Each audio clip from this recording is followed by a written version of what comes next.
they mad, cause I'm real and they be faking it. Free speech advocate, it's on my mind, I'm saying it. I'm about to buy another gun and ain't nobody taking it. Gun toting, Bible reading, God believing, truth speaking American. It's MAGA season, Democrats committing treason. I know they think it's sweet, but you don't know who you dealing with. This for free thinkers only, you ain't got no membership. They free General Flynn out the cage, cause he innocent. Barton Roger Stone, cause the run know that he innocent. We need to kick out every single illegal immigrant. Mandatory voter ID laws we need to implement. Tell Justin Smollett that I know this MAGA country.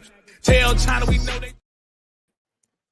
Hello, everybody. We are live. Hello to Lucy, John, Jimmy, and Jimmy's backstage. I'm going to bring him up in a minute. D.A. Josh, hello, and Vern. I'm so excited to have everybody here. For the first video, we are going... Okay, wait. I'll bring up Jimmy first. Hey! Good evening. How are you? Hey, Faculty. Hey!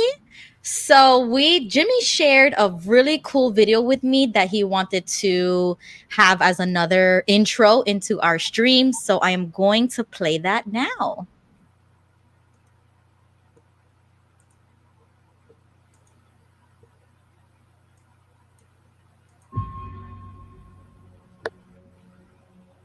We face a hostile ideology, global in scope, atheistic in character, ruthless in purpose, and insidious in method. Unhappily, the danger it poses promises to be of indefinite duration. To meet it successfully, there is call for not so much the emotional and transitory sacrifices of crisis, but rather those which enable us to carry forward steadily, surely, and without complaint, the burdens of a prolonged and complex struggle with liberty the stake. The very word secrecy is repugnant in a free and open society. Today, no war has been declared, and however fierce the struggle may be, it may never be declared in the traditional fashion. If you are awaiting a finding of clear and present danger, then I can only say that the danger has never been more clear, and its presence has never been more imminent. For we are opposed around the world by a monolithic and ruthless conspiracy. It is a system which has conscripted vast human and material resources into the building of a tightly knit, highly efficient machine that combines military, diplomatic, intelligence, economic, scientific, and political operations. You and I are told increasingly we have to choose between a left or right. Well, I'd like to suggest there is no such thing as a left or right. There's only an up or down. I think it's time we ask ourselves if we still know the freedoms that were intended for us by the founding fathers.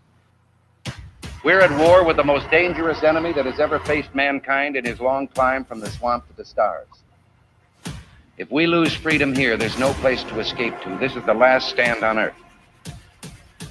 We'll preserve for our children this, the last best hope of man on earth, or we'll sentence them to take the last step into 1,000 years of darkness.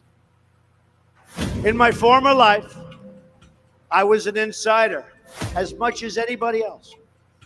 Now I'm being punished for leaving the special club and revealing to you the terrible things that are going on having to do with our country. There is nothing the political establishment will not do, no lie that they won't tell, to hold their prestige and power at your expense. And that's what's been happening. Their financial resources are virtually unlimited. Their political resources are unlimited. Their media resources are unmatched. And most importantly, the depths of their immorality is absolutely unlimited. For them, it's a war. And for them, nothing at all is out of bounds. This is a struggle for the survival of our nation. The corrupt establishment knows that we are a great threat to their criminal enterprise. They know that if we win, their power is gone and it's returned to you, the people. Will be. The corrupt political establishment is a machine. It has no soul. I knew these false attacks would come. I knew this day would arrive. It's only a question of when. This is not simply another 4-year election.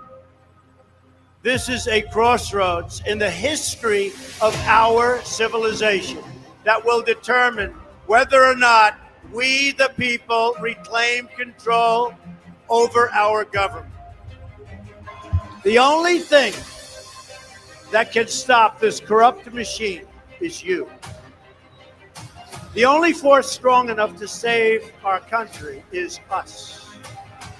I take all of these slings and arrows gladly for you. I take them for our movement so that we can have our country back. Our great civilization here in America and across the civilized world has come upon a moment of reckoning. I'm doing this for the people and for the movement, and we will take back this country for you, and we will make America great again. Our campaign represents a true existential threat. It's a movement the likes of which we have never in history in this country seen before. Never in history. I'm a wartime president. It's a war. It's a war, different kind of a war than we've ever had. I know that this is a challenging time for all Americans. We're enduring a great national trial, and we will prove that we can meet the moment. I want to assure the American people that we're doing everything we can each day to confront and ultimately defeat this horrible, invisible enemy. We're at war. In a true sense, we're at war, and we're fighting an invisible enemy. Our Independence Day is at hand.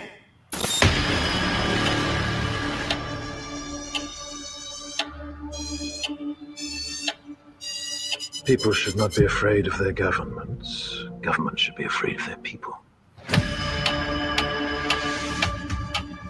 The American populace is facing an unconventional warfare scenario. This is information warfare.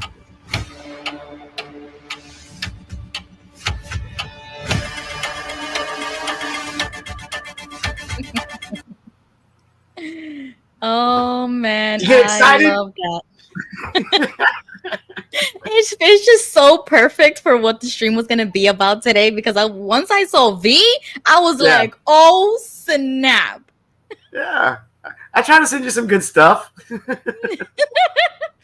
Wow, but that was a lot to take in. I mean, that's everything we've been talking about is basically the deep state, the Reagan, the JFK, inside job, Trump assassination. I mean, that really got my heart like pumping. Yeah, the list goes on, and there's so much that's happened since we last talked last Tuesday. I don't even know what's going to happen between now and next Tuesday. Exactly. I don't think I could even wait till November. Like my nerves, because you're just waiting for every day something new to happen. Yeah. And it can get you upset. Like it could change your mood. Like I don't know about everybody else, but since I've been awake to politics and everything, I do feel like it's important that it impacts my daily life, that the election can seriously impact what the next 4 years of my life is going to be. Oh, correct. Absolutely. I agree with that. Yeah. Okay, so in this stream, we're going to be talking about V for Vendetta. I found the perfect picture for the background. This is when he first gets introduced to Evie, the second main character. But I mean, this guy, I don't know. I feel like I'm waiting for the real life V. I feel like what the world that they were in is the world that we are in, not that far, but like we're getting there. And Right. then V is going to come up one. Like, remember when I told you the dictator is coming, or like the right guy who I believe is supposed to run for president? Because I have my troubles with Trump. I hate the fact that they keep putting old people on the ticket. So I'm like, damn, the right guy is coming. And I feel like V is coming. How do you feel? I'll just say that whatever comes to play was meant to be, so to speak. I really don't think that we're going to go down a dystopian nightmare. I don't see that. I know that a lot of people watching, they have a lot of fear. They have a lot of trepidation. They're worried. For some reason, though, Ruby, I'm not worried at all. You know, I just am not. And I can't explain that other than the fact that I've dug so deep on so many different things. And granted, there's a lot more I could dig on. Okay. And I see things playing out and I'm like, yeah, I saw that coming. Yeah, I saw that coming. Oh, well, that one. Okay. That one kind of took me by surprise there, but that doesn't totally surprise me, so to speak. So I think that there's been so much information coming out to the public that hopefully this time around, the people will use their critical thinking and vote the right way. You know, and I know there's going to be some in the comments like, oh, our vote doesn't matter, but we can talk about that later sometime. But Right. Yeah. I think there's, like it's been said, I do believe that the best is yet to come. But we got to go through a lot of darkness. We got to go through a lot of crap, and we're going to see a couple of that, a little bit of that in the movie clips when we talk about that. But people have got to get slapped in the face, so to speak. They got to wake up. They got to wake up. Yeah. Too many people have been sleeping. Yeah. I mean, I feel the same way even about in the world, or like when people talk about God. Some people say, oh, like, why does God allow suffering? And my answer to that is almost like you too. It's like, if you don't have any suffering, or if you're not punched in the face once in a while, you're never going to realize what's your real purpose in life, or what's the goal? What's the end goal? What are you supposed to be doing here with your life? What's your purpose? And I feel like that's the case even with reality. It's like, if everything was fine and all dandy, we wouldn't have a need to vote or to get involved or anything. It would be like paradise, you know, like a utopia of everybody would be equal and get paid the same. And, you know, like it would be something that is in a movie and is not the real world. Like the real world, you got to work for things. You have to earn things. You have to, you know what I mean? Like you have to be proactive in things. You can't just be sitting around waiting for something good to happen to you. Yeah. And the thing is too many people sit back, they relax, they just say, oh, well, I'm not interested in politics. I'm not interested in religion. I'm just going to live my life and do what I need. Okay, if that's what you're going to do, that's fine. But you are handicapping your voice when you do that. Exactly. And your voice is your power. And too many people have forgotten that and just want to sit around and, like I said, I think it was last week, wait for the next football game to come on or go to the next concert to see their favorite singer or whatever. Which there's nothing wrong. There's nothing wrong with having hobbies and leisure in life and everything. I get that. We all need that. Recreation, we all need that. But you cannot keep burying your heads in the sand and pretending like nothing's going on. Yeah, like this had nothing to do with me. That's you guys. You guys handle that. But it's going to affect us all. At the end of the day, it will affect us all. And if you're not participating, if you're not voting, if you're just anything opinionated, at least at least move on from your neutrality and get involved. Like that was what I hated about being a Jehovah's Witness, is that everything was happening around me, in front of me, but I couldn't say anything about it. I couldn't do anything about it. And you're just stuck there. And how many thousands of other people feel the same way? Like the voting system, like they lost faith. They lost faith in the government. They lost faith in the enforcement, in the justice system. And then they feel like, I got to take it into my own hands. And it's like, no. That's why this system is supposed to work. So that we're not out here killing each other. Like there needs to be law and order. And so that's why I agree with more Republican views, you know, even though, I mean, we're not going to go into that today, but like, that's the reason why I'm so passionate about this types of things. So the other stream, somebody said Jimmy is the is the real life V. And then I was like, what's that? I didn't get the reference. And Jimmy said, you didn't see V for Vendetta? Remember the 5th of November. And I was like, no, what's that? So I had to see the movie and I got it. I watched it and I was literally getting goosebumps. I was getting anxious, like my stomach was turning. I was getting a little sick. I was getting angry and sad and then happy that, you know, he was blowing stuff up. So I just want to let everybody know, or well, actually, I want to ask everybody in the comments, have you seen this movie? Let me know in the comments. We are going to play the trailer of that movie just in case nobody has seen it, and to just pique your interest at the same time. Because if you haven't seen this movie, you need to see this movie. You need to see it. And let's say that we're not professional movie reviewers, but so we'll do our best. Yeah, I mean, it's not going to be a full review of the movie, but this is it goes in line with the subjects that I'm bringing up on the streams, that Jimmy talks about, that we're all talking about, and everybody's like, oh, well, why do you care so much about this? Or what do you mean the deep state? So this movie totally represents everything of what we talk about, how I feel, like literally in a movie. Okay, so I'm going to play the trailer now.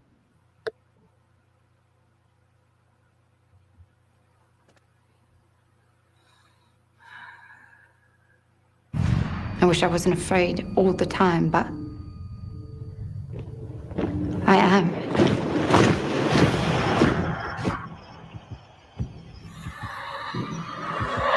People should not be afraid of their governments.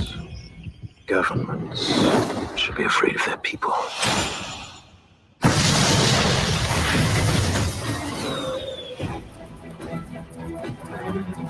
Those caught in violation of curfew will be prosecuted without leniency or exception. It's past curfew, you know.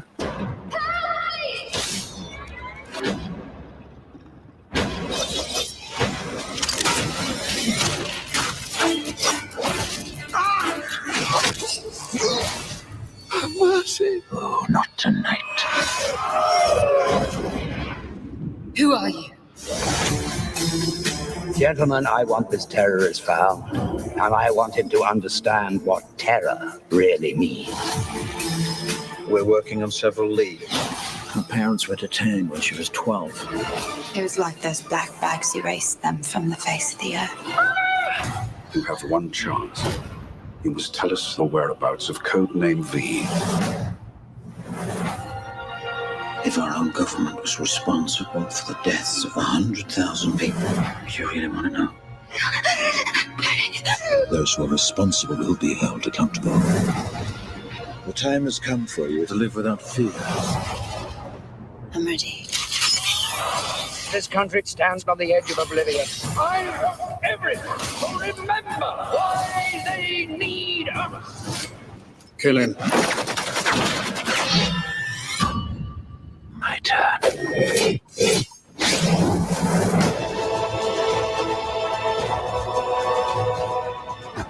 I suddenly had this feeling that everything was connected. We're all part of it. Are we ready for it?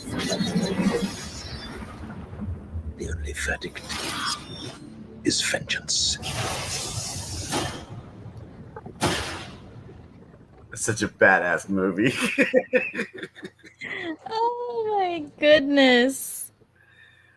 I see there's like quite a few people in the chat that have seen the movie. There's some of them. Chat Composer said he owns it. Bought it in 2020 during the lockdown. It was an eye opener. John, this is a great film. Wild Wall said V is my favorite all time, one of the top 5 of his favorite movies. Sorry, but yeah. So go ahead.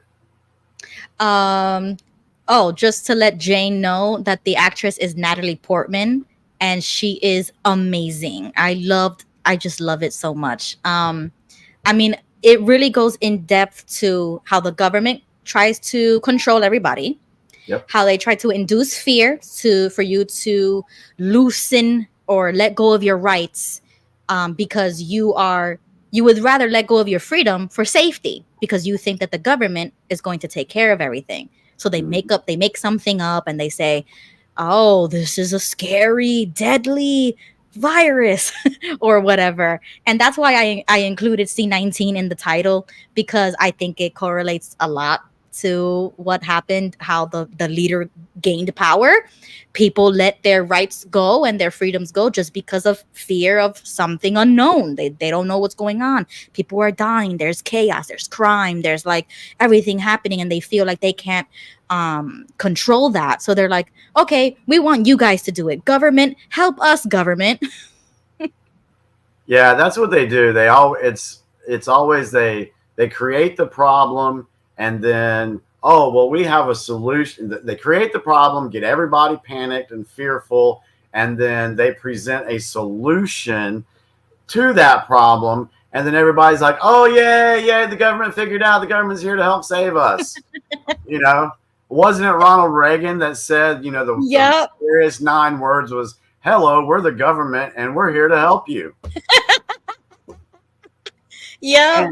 And I mean, I understand why people do that, why they fall for that. I understand why they have. They just haven't understood why they've fallen for it so easily. They haven't woke up yet. Right. Yeah. And so that's when everything it gets taken from you. So because of the fear and because people don't stand up for themselves, it gets taken from you by a guy who says, I know what to do. I'm going to solve your problems. Here goes a vaccine, or here goes government assistance, and we'll take care of everything. And that was the leader that we saw in the trailer, that he's on the screen, and they literally control everything. Your speech. They have a curfew at night, and that reminded me of the mandates. We had curfews as well, and I was like, curfew for a virus? Like, what sense does that even make? It went to sleep. It went to sleep at 10 o'clock at night and just woke back up at 6 in the morning. Right? That's what I'm thinking. I'm like, what does the time have to do with anything? If a virus is gonna get you sick, it's gonna get you sick regardless. Just wash your hands with soap and water. That's it. And they were literally like changing the world right in front of your eyes, and you couldn't even do anything about it. And they shut the whole world down, and they were like, oh, that all the employers were giving you a paper to show that you are an essential worker. I was like, what? An essential worker? And that you would have to present that to the police if you get stopped? I was like, what? Like, you would be lucky if you even get my ID. What you mean that I'm gonna have to show some paper proving that I'm going to and from my essential job? Yeah, and I it's just mind-boggling, everything that happened. And I'll be honest, I never thought that I'd be talking about this subject again, because I did a video with John and Diasis, and it was our CV19 stories. And I think I said on there, I said, hopefully this will be the last time I have to talk about this subject. but there's still people out there that are still buying the BS from 2020. Right. And we have to talk about this because they're going to try it again. So maybe if we say something on here tonight that can like help open their eyes, maybe they can fight against it too. So right. And they're always going to use that as an excuse. Oh, look at the governors who shut down first or opened up first, or like it became a thing. And I was like none of that should have even happened to begin with. So I'm listening to the people who were like, yes, that was a scam. Yes, they tried to take your rights, because that's exactly what happened. Like I'm for truth. I'm seeking the truth. I'm for truth tellers. And I'm not going to vote for somebody who still says, oh, like the vaccine was good or the shutdowns were good. Like, absolutely not. Right. oh, you know what? I actually got my mail-in ballot in the mail today. And that's how I look at all of my candidates. And I've been Googling and researching. And I actually spoke to one on the phone. I was so shocked. She called me back and I was like, so I mean, these are a couple of questions that I have. And I asked her and I couldn't believe she answered me. Like it was an amazing conversation. And I Oh, was wow. like, oh, I know, right? It's crazy. Yeah, Yeah. I have my own thoughts about those mail-in ballots. Yeah, no, me too, me too. When everything was happening, I was like, well, Florida was a little more strict with that, and they are proposing, like lots of them say, oh, we need stricter rules on voter ID, to drop it off in person. Like that's what I do. I take it from the mail, and it's so that I can do my research on the names. Because if I go in person, I don't know who I'm voting for. Like I would have to do a lot. But if I get the paper mail, I don't have to mail it back. I can do it in person or go and vote in person when the election is up. So I use it to do my homework, and I've been doing my homework all day. And that was our homeschooling lesson. I told Quentin, because he just turned 10. So I told him, look at this. You see what this is? This is who we need to research for our homeschooling today. And he was like, okay, let's do it. And we were on the Nice. computer. We were watching videos. And he said, Mommy, is this a good person to vote for? And I said, well, is he America first? Does he have the same values as us? And it's like I was teaching him in real time that I was like researching the candidates. And she called me back literally, and he was screaming like, oh, she called you back. And I was like, yeah, look at that. These people really mean what they say. Like you have to get the person who actually means what they say, and they show it to you. That's why it's so important to do meet and greets, get these people to step up and join, like go to the rally, go to the meeting, go to the town hall, the city hall, like whatever it is, and get involved. Yeah, and unfortunately, I mean, that's kudos to you for doing that with Quentin. You said his name is. Kudos for you for doing that, because I can guarantee you, there's not a lot of parents out there across the nation that are actually doing that, and that's why we continue to have uninformed voters year after year after year. Because no one, well, I won't say no one, the majority of folks are not stepping up and getting involved, and they're just checking a box, or either that or just sitting at home. So, yeah. Right. Exactly. Okay, so do you want to move on to the top 10 disturbing video, like points for V? Yeah, do we want to put a disclaimer out? We missed the disclaimer at the beginning, just basically telling folks this is for entertainment purposes only, and this is our opinion and all that stuff. Do we want to say that? Sure. Okay, go ahead. Do you want to give one? I already kind of just did. This is for entertainment purposes only. Everything that we say here is our opinion only. Yes. So don't take our word for it. There's plenty of information that you can go look up and find the truth about what we're talking about. Yes. Okay. Thank you, Jimmy. Because another disclaimer: this is my show. It is being streamed simultaneously to XJW TV, which is Fixing My Faith, Vern and Shauna. My views or my shows or thoughts, comments, whatever, has nothing to do with Vern and Shauna. They are not affiliated in any way with my show or my title or my subject. Literally, no, nothing. That we are not collaborating. This is just a me thing, and I brought Jimmy on with me because I saw a really discouraging comment. I'll just discuss that really quickly. Somebody did say that they were going to unsubscribe from Vern's channel because of the things that I was talking about and sharing. So I do just want to put that out there. It has nothing to do with Vern and Shauna. This is just streaming so that more people can watch, if they want. And so I spoke with them. They gave me permission. So I should write a disclaimer because that's a lot to say. But I hope that people don't say, oh, I'm going to subscribe from you because you have this girl on your channel talking about conspiracies and, all this crap. So I kind of feel bad about that. But it's okay with us and it's okay with Vern. So. And we already know that we're going to ruffle some feathers. We already know that there's people watching this video right now that are going to call us crazy. Oh, y'all are lunatics. Oh, you're part of a cult. And they said that last week. We already know that. And so yeah, if we're ruffling someone's feathers, good. good. Mhm. I'm at the point now, after been doing this for 4.5 years, that I don't care anymore. I'm going to speak out what I believe and believe to be true, know to be true in some instances, because there is a difference between believing and knowing, you know. Right. So that's why we try to preface a lot of things that we say with whether we know this for a fact, or we may believe this is true, or we are just speculating. We'll premise the stuff when we say that. So Right. cut us some slack or go do your own videos. Yeah, I totally agree with you. Okay, so let's see. I'm going to share this new tab. And this is also a video that Jimmy sent me. Let's see if I could skip this ad. And we're going to go by number, right? So I think there's 10 different numbers. Yeah, some of them we may just be like, yeah, we ain't commenting on that one or whatever. So just this right here will give people an idea of what this movie is about and how it relates to what we're dealing with right now in current time. Okay, perfect. Remember. Welcome to Watch Mojo, and today we're counting down our picks for the top 10 disturbing V for Vendetta moments. For this list, we're looking at some of the most upsetting, uncomfortable, and dark scenes from the 2005 dystopian comic book movie V for Vendetta. Please note there are major spoilers ahead.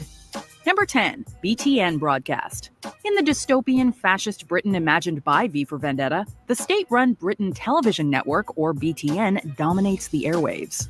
No news outlet is free from bias, but BTN is a propaganda machine. In this broadcast, the so-called voice of London, Louis Prothero, delivers a gloating critique about the United States' misfortunes. I think it's high time we let the colonies know what we really think of them. I think it's payback time for a little tea party they threw for us a few hundred years ago. He then goes on to rail against a myriad of marginalized groups. It's hard to watch, but it sets the stage for the events of the film. Immigrants, Muslims, homosexuals, terrorists. Prothero comes across like some sort of far-right conspiracy theorist on social media, but the terrifying truth is that he represents the government's values and actually has a mainstream national audience. God-fearing Englishman, and I'm goddamn proud of it. That's quite enough of that. Thank you very much. Number 9, Evie's Store. That's quite enough of that. Yup. Oh my goodness. How can I do this? Okay. Yeah, this is better. Okay. Okay. So number 10, how do you feel about the news segment? Well, as we can see today, there are only 6 corporations out there that own all the media, not just the TV, what you see on TV, but what you see in print, what you hear on the radio. The media is, for lack of better words, the enemy of the people. And we can see that it is nothing but a propaganda machine. And especially when it comes to C19, we can see how the media ramped up the propaganda. They used fake PCR tests, faulty PCR tests. They pushed it up to like 40 cycles so it would catch dead RNA. Only so they could use their little counter in the corner of the TV screen to show how many cases there were, pushing that fear onto the viewer. And the thing is it doesn't matter whether it's CNN, Fox, MSDNC, the New York Compost, Washington Toilet Paper Times. It doesn't matter what it is. It's all of it's propaganda. And it makes it really difficult for people who are looking for true information, because they've been taught their whole lives that, oh, if you want to know the truth about something, you need to read the newspaper or look at the news. And people are like, I saw it on TV. It's got to be true. I'm like, really? So yeah, in the movie that the BTN network, they controlled everything. They, like I said, it dominated the airwaves, and it was just a huge propaganda machine. And they pushed their agenda that way. Same thing that we see today. Right. Yeah, that's how I agree with you. Last time I told you I don't even watch TV anymore. We don't even have cable. We don't even have a television. I get all of my news from independent journalists, people who I can somewhat trust, like I can vet them. I can see their history, how they've been reporting good, like, on Twitter and things like that. But the movie that I was dying when I saw that the first time, when he started talking with the homosexuals, the Muslims. I was on the floor because I was like, yo, what the heck? This ain't on TV. But you see, that is the state news. That's the state approved news. So it's almost like North Korea, right? Yes. And China also like limits their internet. I think I've heard like stuff like that. They limit Yes. like some stuff, or they only have one news network. Yep. And that is the appreciation for the freedom of press, because we should be having more than just all these TV news networks. And we got a source, and they don't tell you who the source is, or they give a misleading headline. And I hate that, because I'm like, isn't that false? If it's false, then it's misinformation, or it's a lie. Like, it's not alternative facts. No, it's a fact or it's a lie. So what are they doing to us? Yeah, exactly. And a lot of people, they say, okay, Jimmy and Ruby, all right, you've pointed out that the media is the enemy of the people and it's fake news. Well, how do I find true information? How do I vet what I'm looking at? Well, we've talked about this in a couple of other videos. Is when you're looking, let's just say you pick a company. Let's just say CNN, for example. You got to find out who's funding them, okay? And then you got to find out what affiliations that these people that are funding them have.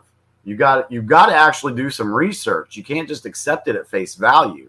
And it's just like with when you're reading articles and stuff.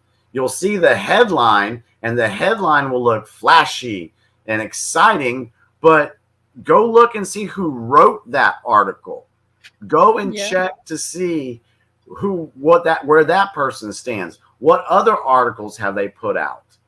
And then by then you should be able to figure out, okay, yeah, maybe I don't like this person, or what I've done with my sources is I've vetted them. And I'm like, okay, yeah, I can trust this source for me.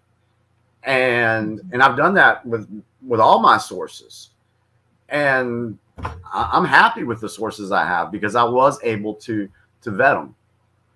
Right, exactly. And you know what else is going around? You know how like Gen Z has like these slang words and stuff like that means something that you wouldn't expect.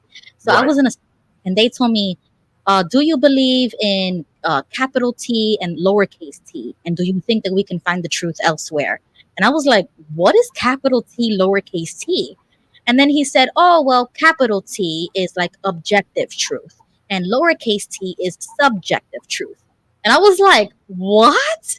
Like, why are you even entertaining this like reasoning of, well, something is objectively true, and then something can be subjective based on context and based on what the person believes is true.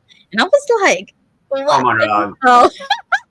And this is how we got kitty litter pans in the kindergarten classes, because the people just believe that it's true. Oh my God. Yes, exactly. I was like, hold up a second, guys. I don't know what you're talking about. I don't know if I'm too old already. Like, I don't know, but I wouldn't even entertain the thought of a capital T, lowercase t, alternative facts. Like these are the things that rope you in to what the left already does. So it's spilling into the right and their circles and their conversations, because I was like, no, it's the truth or a lie. Yeah. Like it's not his truth, her truth, my truth. No, it's the truth or it's a lie. Yeah. That's it. It's pretty simple. Yeah. Okay. So let's see number 9. Our protagonist might work for BTN, but her reaction during Prothero's broadcast makes it clear that she has issues with the police state the country's become, and she has every reason to feel that way. My father was a writer. You would have liked him. Evie lost both of her parents at a very young age to this totalitarian regime. As Evie tells V her story, we're given a flashback to the terrifying night that the Fingermen, Britain's secret police, came to blackbag her parents, who were politically active in opposing the Norse Fire Party. Evie, quick, hide! The arrest, which can only be described as a home invasion, plays out like a scene from a horror movie. The terror on young Evie's face can't be unseen. I never saw them again. It was like those black bags erased them from the face of the earth. Number 8, the government's... All right. So you want me to go first?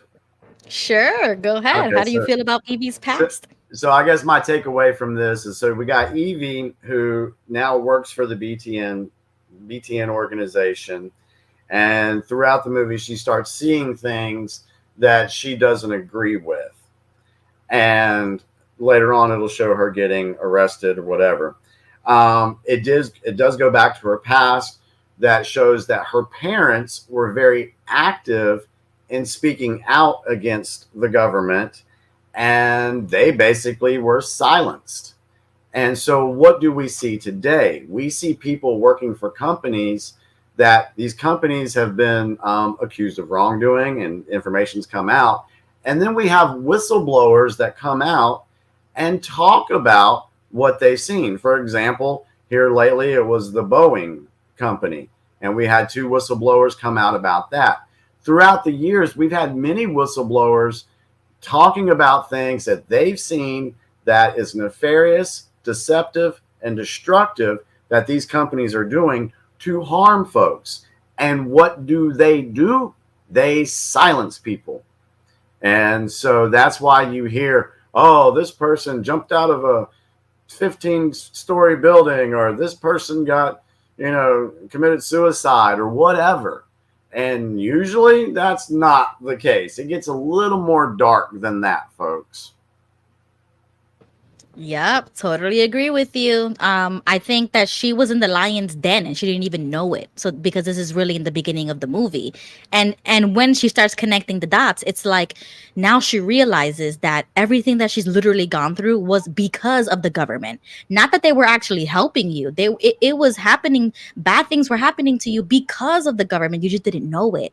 And then when she was working at the news stuff, even though she had all of this like suppressed feelings or thoughts, it came out in her behavior. She was like a little rebellious. She didn't respect the curfew. She didn't. And we saw a lot of that in COVID. Like people kind of skate through, or I don't have to wear a mask. And it's like little by little, people were getting a little bit more brave to stand up for themselves, because it was already mandated. Like they already told you, you gonna do this, and I don't care how you feel. And then people were like, I don't think so. And so that's how we see Evie in the movie as well. She's like, she goes along with it, and she's like, oh, she doesn't really connect the dots until she wakes up. And I think that's what we've all gone through, like in different levels, religion,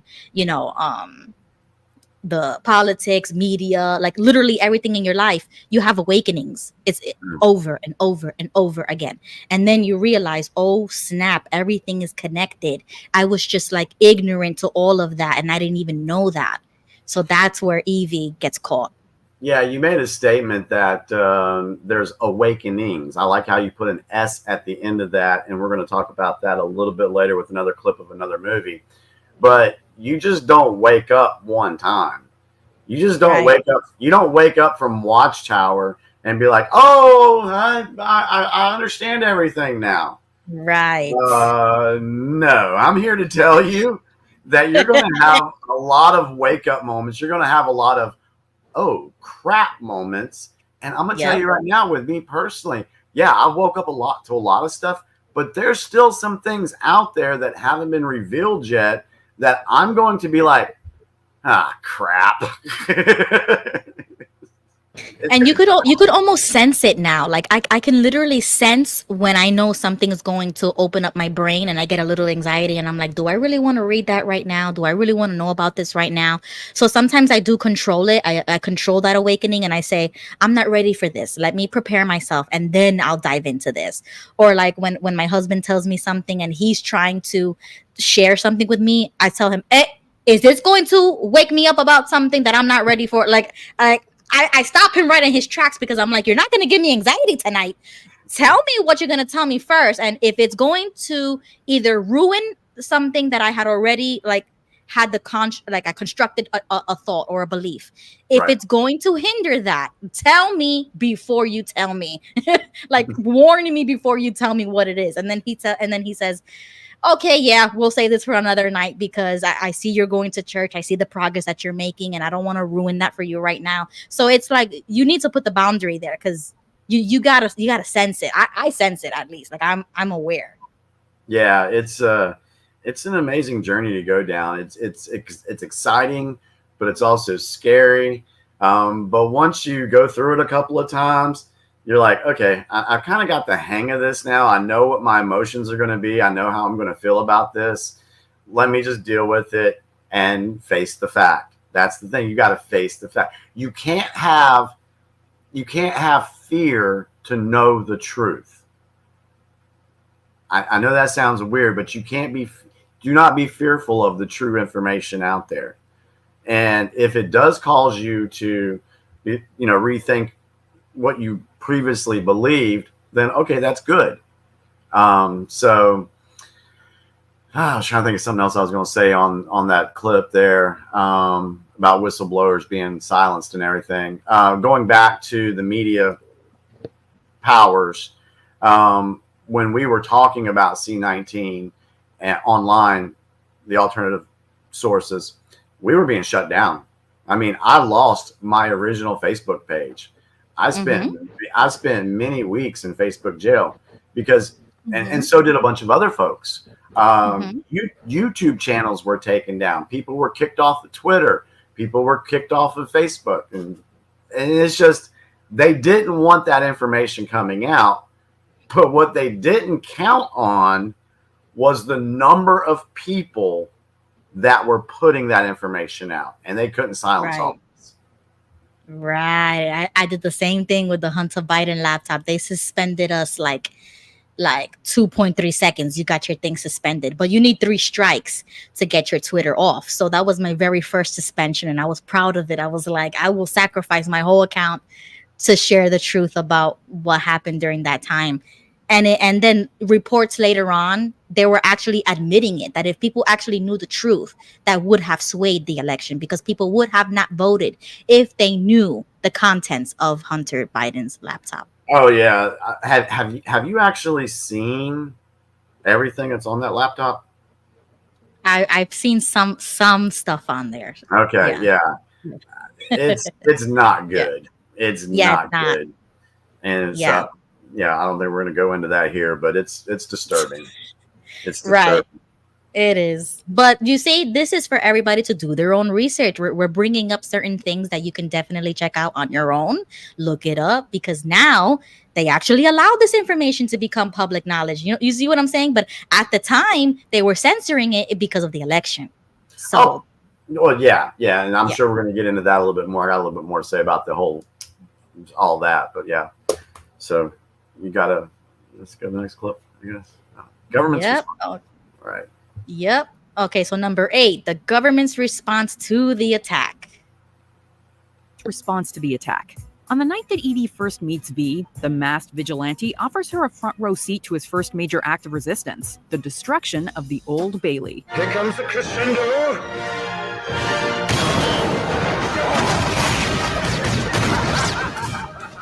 For High Chancellor Sutler and his government, this is their worst nightmare, a symbolic attack that they fear could inspire the public to rise up. And so they handle it as they do everything else, by spreading lies and falsehoods to pacify people while simultaneously cracking down. The Bailey area is quarantined. All significant witnesses have been detained. Witnesses are detained, the music played during the event is immediately blacklisted, and surveillance is drastically ramped up. Most egregious, however, are the lies they spread via BTN about the nature of the explosion. Maintaining order is their highest and only priority. On the lighter side of things, seems that the crew responsible for the demolition of the Old Bailey wanted to give the old girl a grand, albeit improvised, send. Donald Trump is an existential threat to our democracy and our fundamental freedoms. Number 7, Evie. You see the algorithm? Do I? Do you see my ads? Oh my God. Okay, so the government response to the attack on the Old Bailey building. Wow. So what they do is they have to cover up their bullcrap or cover up things once they're being outed out. And so that's what we saw during C19. We, once the information was coming out about, no. Let's go with what Trump said about ivermectin and hydroxychloroquine. When he mentioned that those two drugs were sufficient and helpful and would have taken care of this, what did the media do? They immediately started attacking hydroxychloroquine and ivermectin. And they would say, oh, well, hydroxychloroquine caused this many heart failures in this study. The thing is they were falsifying the studies. They were putting too much of the drug into something so that they could get the result that they wanted. And so they continue like with the PCR test. The PCR test was not designed to be able to detect a virus. It wasn't designed to do that. And knowing that, what these people did is they upped the They upped the scale to like 40 up to 40 so that it would catch dead RNA so that they can say, oh, well, this person had COVID. And no, that's not what happened. And then the whole thing with like the 6 feet apart, oh, you got to be 6 feet apart or this will happen. This will happen. They lied to you about that. And Fauci even admitted, oh, we made that up. He admitted it. And so they put this information. Talk about conspiracy theorists. These were the ones doing it. Right. They were the ones doing it. And so, yeah, go ahead. Your thought, and then I'll come up with something else. So the way the government tried to sweep in and say, oh, that wasn't an explosion, that was a demolition. I mean, that's what they did to 9/11. That's what they've done to everything else. They tried to claim like, oh, we didn't know. I kind of hate that because it's like, how can you pride yourself on being the empire, the strongest country on the planet with the best military on the planet, and for something like that to just pass by and no countermeasures? There was no jets in the air at the time, and so you see what I'm saying? Like, I'm like, okay, I don't believe none of this. And in the movie, there was also citizens, like eyewitnesses, with Natalie Portman's character, that said that they were saying, I'm an eyewitness, I was there, that didn't happen. And then the truck would come, swoop you in, and they would take you away, and you would never be seen again. Yeah. And I was like, oh, well, snap. It was just like J6. I was there. Exactly. I was there. I saw what happened. I reported it that night. I told people the truth that very night. And then I'm sitting there listening to the media and what they're saying. I mean, like, they're freaking lying. That didn't take place. That didn't take place. Or they'll leave out stuff that eyewitnesses saw. For example, I saw people changing their clothes behind certain buildings and under trees. I saw that. But the media will say, no, you didn't see that. You saw something else. Right. And it's insane. So let's see. I think I was about how do you think I was trying to read that comment. Sorry.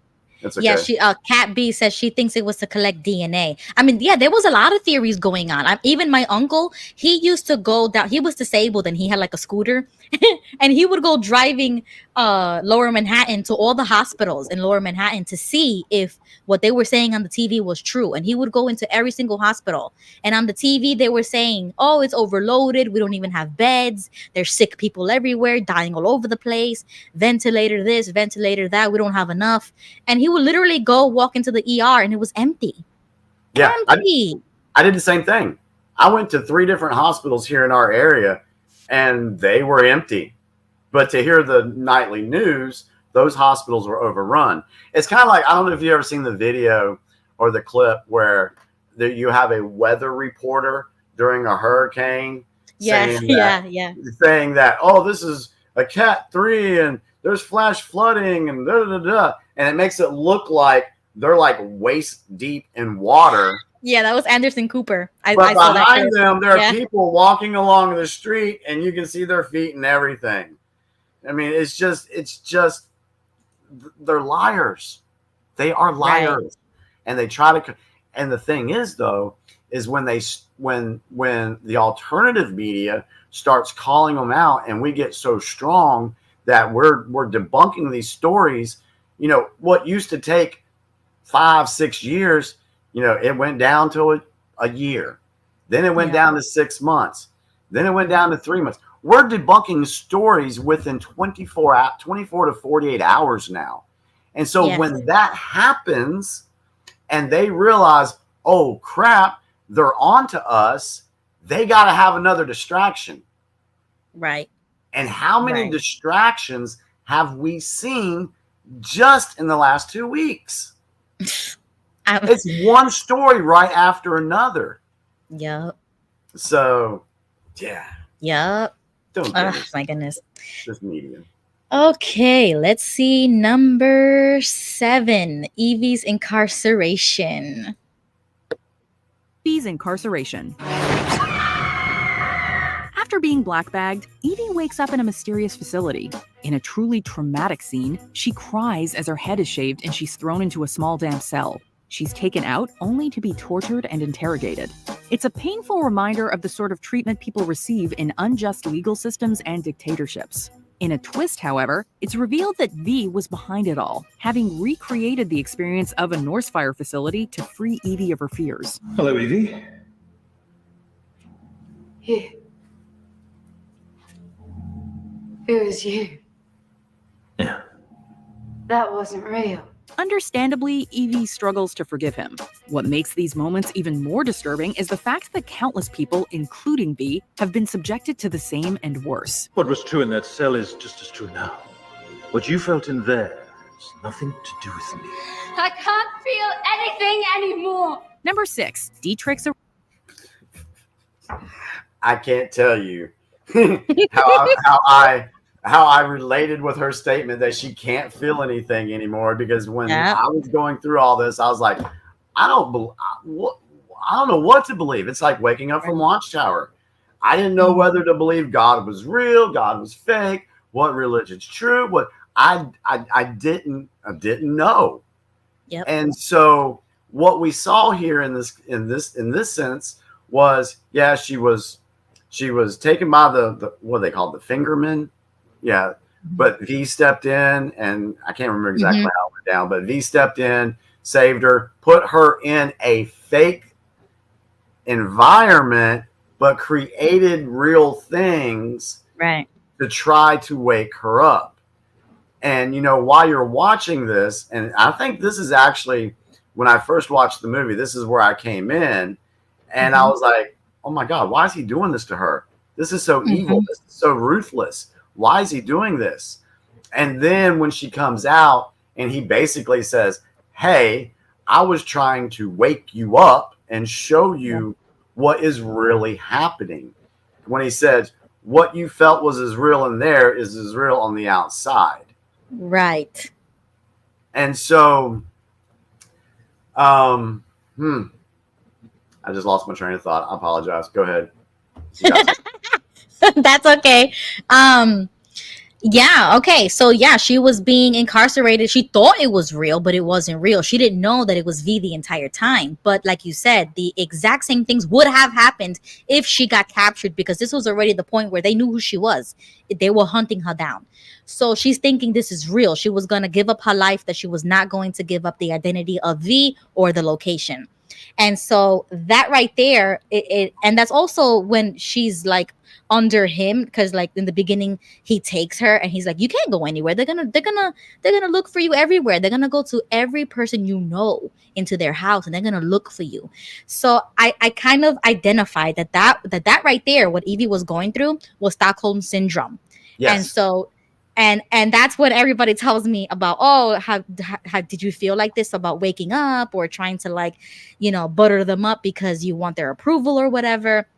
And I was like, nah. I was like, lit this whole thing. I don't care. And so that's where Evie was later on. She was like, I don't care. I don't care if you kill me. Do whatever you want. I'm not going to give you the information you want. That's me right there. And then when she wakes up and she's like, that was all fake, but you tortured me. You did this to me. Like, I mean, I was with her. I was with her on that. But then again, I was like, yeah, that's kind of messed up because he didn't give her warning. He didn't tell her that he was doing this to wake her up. Nothing. He let her all her emotions go, and she really thought she was gonna die. And that's where I totally related to that, because when I was waking up with my husband, that's what he did to me. He did a V on me. And when I woke up, I was like, how dare you do this to me? And I resented him for so long. So I understand the whole situation Evie went through, and it took her a long time, like a year or something like that. In the movie, it kind of like skips on. It took her some time to forgive him, but I literally went through that in real life. So that's why this movie was like 10 out of 10 for me. Yeah, and it's kind of like what we're going through today with everything that we're seeing. Every day something new is being exposed as being true, and people are like, why is this taking so long? Why do we have to deal with this? Why can't we just go in and, disrupt overthrow the government? Why can't we just do all that? Well, you can't until people wake up, and the more people that wake up, I think there's a thing in the video where it says governments shouldn't be afraid, or you shouldn't be afraid of the government, or how to go. The government should be afraid of the people. Right. And so the more you people shouldn't be afraid of your government. Right. Yeah. So the more people that wake up, the stronger our voices and our power is. And so I know we talked about Q last week, but one of the things in there, it said it had to be this way. Everything you're seeing right now had to be this way. And people and there's another phrase in there that says, you have to walk through the dark to get to the light. How do you know things are so bad unless it's shown to you in your face? Then once it's shown to you, how are you going to react? And it's like at the end of that clip, they didn't show it here, but I think we saw it in the trailer, to where Evie comes out, that she needs air, and she comes outside. She's got the rain falling on her. She walks to the ledge of the balcony, and then she sees the symbolism with this circle and a circle on fire and a manly figure with the arms up like that. And at that moment, she feels powerful. She feels free. So even though she went through all that bull crap that V put her through, he had to put her through all that. It had to be that way for her. She had to go through the dark to be able to get that power that she finally was able to assume. Yeah, he did her a favor, and then she realized later. She understood that later, and that's exactly what my husband tells me too. He says, you should be thanking me, because if it wasn't for me, you would still be going to a Kingdom Hall right now. And I was thinking like, well, I mean, you're right, but I think I would have came to the same conclusion. It just would have taken longer. And that's the thing. He sped up the process for her and woke her up, and like it kind of shook her and was like, this is what's happening. It's been happening. You just don't know about it because you've been living on the surface. But the people who they bury, the whistleblowers, the people who are against the government, even her own parents, we'll see it in another clip. And when she realizes that, yeah, they took my parents away. My brother died because of a disease that, supposedly came about and nobody knows how. It was the government. And so that's what kind of shook her and was like, okay. And then she was on board with it. And I know this is a lot of spoilers, so sorry for anybody who hasn't seen it, but this is a spoiler alert. Well, it's kind of like with the whole C19 thing. They used our families, that they used family and that emotion against us. I mean, oh, you can't go see your dead grandma in the hospital. Oh, you can't go to the funeral. Oh, you can't go to your prom. So they took so much away, just like in this movie, to where Evie has she loses so many things that at one time we took for granted. And so once you take things away from people, you're able to you can control them if they don't recognize what's happening and stand up to it. Yep, that's exactly right there. And I say this all the time. I said, I gave up my family, my like popular status in the family or whatever, like, you know, the way the people like you in your family. I gave up all of that because I didn't care about none of that, because I woke up to the real world, and then I woke up to what my real purpose is. And it took a couple years, but I mean, like, I got rid of that, and it didn't hurt me anymore, because I was like, let them be asleep. If they want to be asleep, let them be. I'm not going to let them drag me in their, you know, fake world and fake news and whatever. Like, I don't subscribe to that anymore. So you kind of have to let them go. And then you end up being happier. And in the end, just like in the movie, she's free. She goes about her life completely different after she leaves the compound, or like wherever he had her. She goes on and she lives her life, and she sees the sun and the people around her. Everything changes. And so, yep. Okay, so let's go to number 6. And this is like her best friend's or her colleague's arrest. Arrest. As a public figure and popular talk show host, Dietrich has a certain amount of clout. He plays by Norsefire's rules and leads a life of relative luxury as a result. But like Evie, Dietrich secretly disagrees with the government on most issues. The truth is, after so many years, you begin to lose more than just your appetite. You wear a mask for so long, you forget who you were beneath it. Inspired by V's acts of resistance, Dietrich throws out the government-approved script for his show and broadcasts a scathing parody of Sutler, the Norsefire leader. I am your chancellor! How dare! He expects a slap on the wrist and to have to make a public apology. But that very night, he learns firsthand just how swift and brutal Sutler's retribution can be. Watching from under the bed, Evie is essentially forced to relive the night her parents were taken. Number 5, the story. All right, so the dude plays. He works for the BTN network. He plays by the rules, and everything is fine. He gets to live his life in luxury, have basically everything they wanted. We see that in today's world. There's people that work for the corporations, mainstream media, that they just do basically what they have to do to take care of their own selves. But then he started to mention that he's like, you know what? Even though I got all this and everything, I kind of don't agree with some of this stuff. And then once he did that parody making fun of it, oh, Lord have mercy, then all hell breaks loose and they come after him. So if we want to relate this to Watchtower, it's kind of like a lot of the folks that are still in Watchtower, they're physically in, but they're mentally out. You know, they just go just so that they can, you know, see their families. They just go along to get along. That's what I call this. But then something snapped in him, is like, well, you know what? I really can't do this anymore. So I'm going to go ahead and speak out. And then once he spoke out, he was arrested, attacked, and all that. Just like in Watchtower, when you start to speak out, oh my goodness, you are attacked. You're labeled an apostate. Or if you're on the political side of things, if you speak out because you're like, you know what, there's some stuff I disagree with the government here, what they're doing with these lockdowns and all this, you know what, I don't agree with that. I'm going to speak out against that. And then once you do, then you got all the little government flying monkeys coming around, shutting you down and, you know, trying to start crap with you.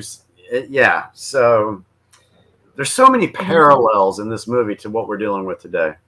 Yep, exactly. And it also ties into Watchtower, like you just said, physically in, mentally out. I didn't even think about that. I was like, oh, that's a good point, because he is like a late night host or whatever. And he shows Evie all of like the illegal things that he has in a compartment in his home. He's like, you're the least of my worries. He has like a Quran. He's a closeted gay homosexual, and so he's like, I don't care about what you're going through. If they really found out what I'm doing, they'll probably take me too. So that's definitely the physically in, mentally out. And he thought he could use comedy to reveal the truth. And I think that happens in real life too, like SNL and all of these other late night shows. They try to use comedy to actually tell you the truth, and then they try to insert their own narrative at the same time. So sometimes I could take like comedic relief when these people are telling the truth, but then because we have freedom of speech, we can do that. But in other countries, you can't do that. And just like the movie, they would have a black truck. They'll take you out your home, drag you out, and get rid of you. Yeah. Yeah. And it's like, comedians we see today, like Dave Chappelle. Dave Chappelle knew what was going on, and he was off, I think it was a $50 million contract, and he turned it down. He turned it down. And then they started, smearing his name. Same thing with Roseanne. Once she came out and started, doing some comedic stuff about what was really happening, oh, Lord, they attacked her quickly. And so it happens all the time. We see it all the time. But then you got the people that will hold up a severed head of a certain individual and deem that as art, but that's okay. We're not going to do anything to that person. Or you can have somebody say, "Oh, I've thought an awful lot about blowing up the White House," and nothing is done. Because those are the government's flying monkeys pushing their agenda. I don't even know why I like saying flying monkeys. It's kind of funny. No, but they're so true. And it's like they hand pick who they want. Like, did you see that Hillary Clinton did like a little mini series on, I don't know if it was like a Netflix thing or something, but she even had Kim Kardashian on there. And I used to follow the Kardashians because I was all up in that. And after I saw that, I was like, what is going on here? So they tried to cross genres or whatever. And they were using people like Kim Kardashian. They used people like Beyonce, like really big people, Taylor Swift, they try to use people with cultural influence. There you go. Exactly. Yep. And I was upset because I was like, damn, like I can't even have one celebrity. Like, can I just have a celebrity who doesn't get involved? And it's like, no, they literally pay them to say what they want them to say. You're going to be in this campaign. You're going to be in this ad.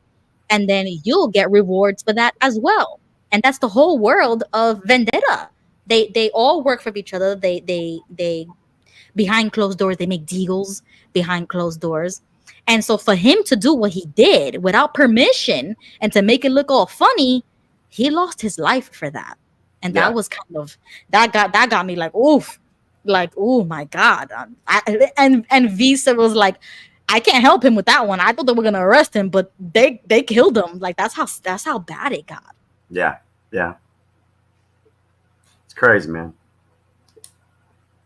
Okay, number 5, the story of Adam Sutler, which is like the dictatorship, the leader. Of Adam Sutler. Fascism and fear walk hand in hand, as this harrowing cautionary tale shows all too well. Disguised as William Rookwood, V recounts to Inspector Finch how Adam Sutler rose to power. He's completely single-minded and has no regard for the political process. Sutler was a charismatic conservative politician who harbored racist and extreme religious prejudices. After secretly developing biological weapons, he unleashed them on his own country and blamed the attacks on terrorists, then stepped in to restore law and order. Before the St. Mary's crisis, no one would have predicted the results of the election that year. No one. Widespread fear created a vulnerable population willing to trade freedom for security. Armed with a complete disregard for human life, Sutler was able to dismantle democracy and transform the nation. Fear became the ultimate tool of this government, and through it, our politician was ultimately appointed to the newly created position of High Chancellor. Number 4, Bishop Lil. Do I need to say any more than 2020? Exactly right. They were willing to give up their freedom for security. And it was Benjamin, I think it was Benjamin Franklin that or no, maybe it was Thomas Jefferson. Thomas Jefferson said, "For those that are willing to give up freedom for security deserve neither." Yep, I've seen that quote. I think it was Thomas Jefferson. Somebody can correct me in the comments if that's the case. It was either Thomas Jefferson or Ben Franklin. So I liked how they, portrayed that guy as a right-wing conservative, and okay, I like how they did that. Okay, so but so that's exactly what happened in 2020. They created the problem and tried to offer solutions. They used that fear. They're the ones that did it. They're the ones that put that on the American people and the world. But they don't want you to know that. And it's just like with, World War II, Roosevelt knew that the Japanese were going to bomb Pearl Harbor. He knew it. He allowed it to happen so that they could push that globalist agenda to get the United States into the war. So these people in 2020, these powers to be, they knew what they were doing. Go back and look how long they were planning it. Event 201, for those that don't know, go look that up. They were already wargaming this. So it wasn't no surprise thing that just showed up like they made everybody believe.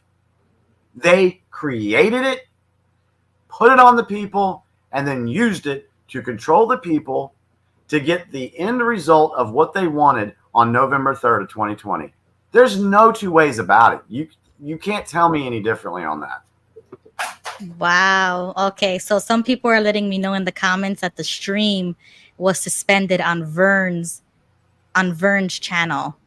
And that's kind of weird because I'm not really playing anything that would be in violation, because this is like a review of a movie. So that's commentary and we're doing commentary.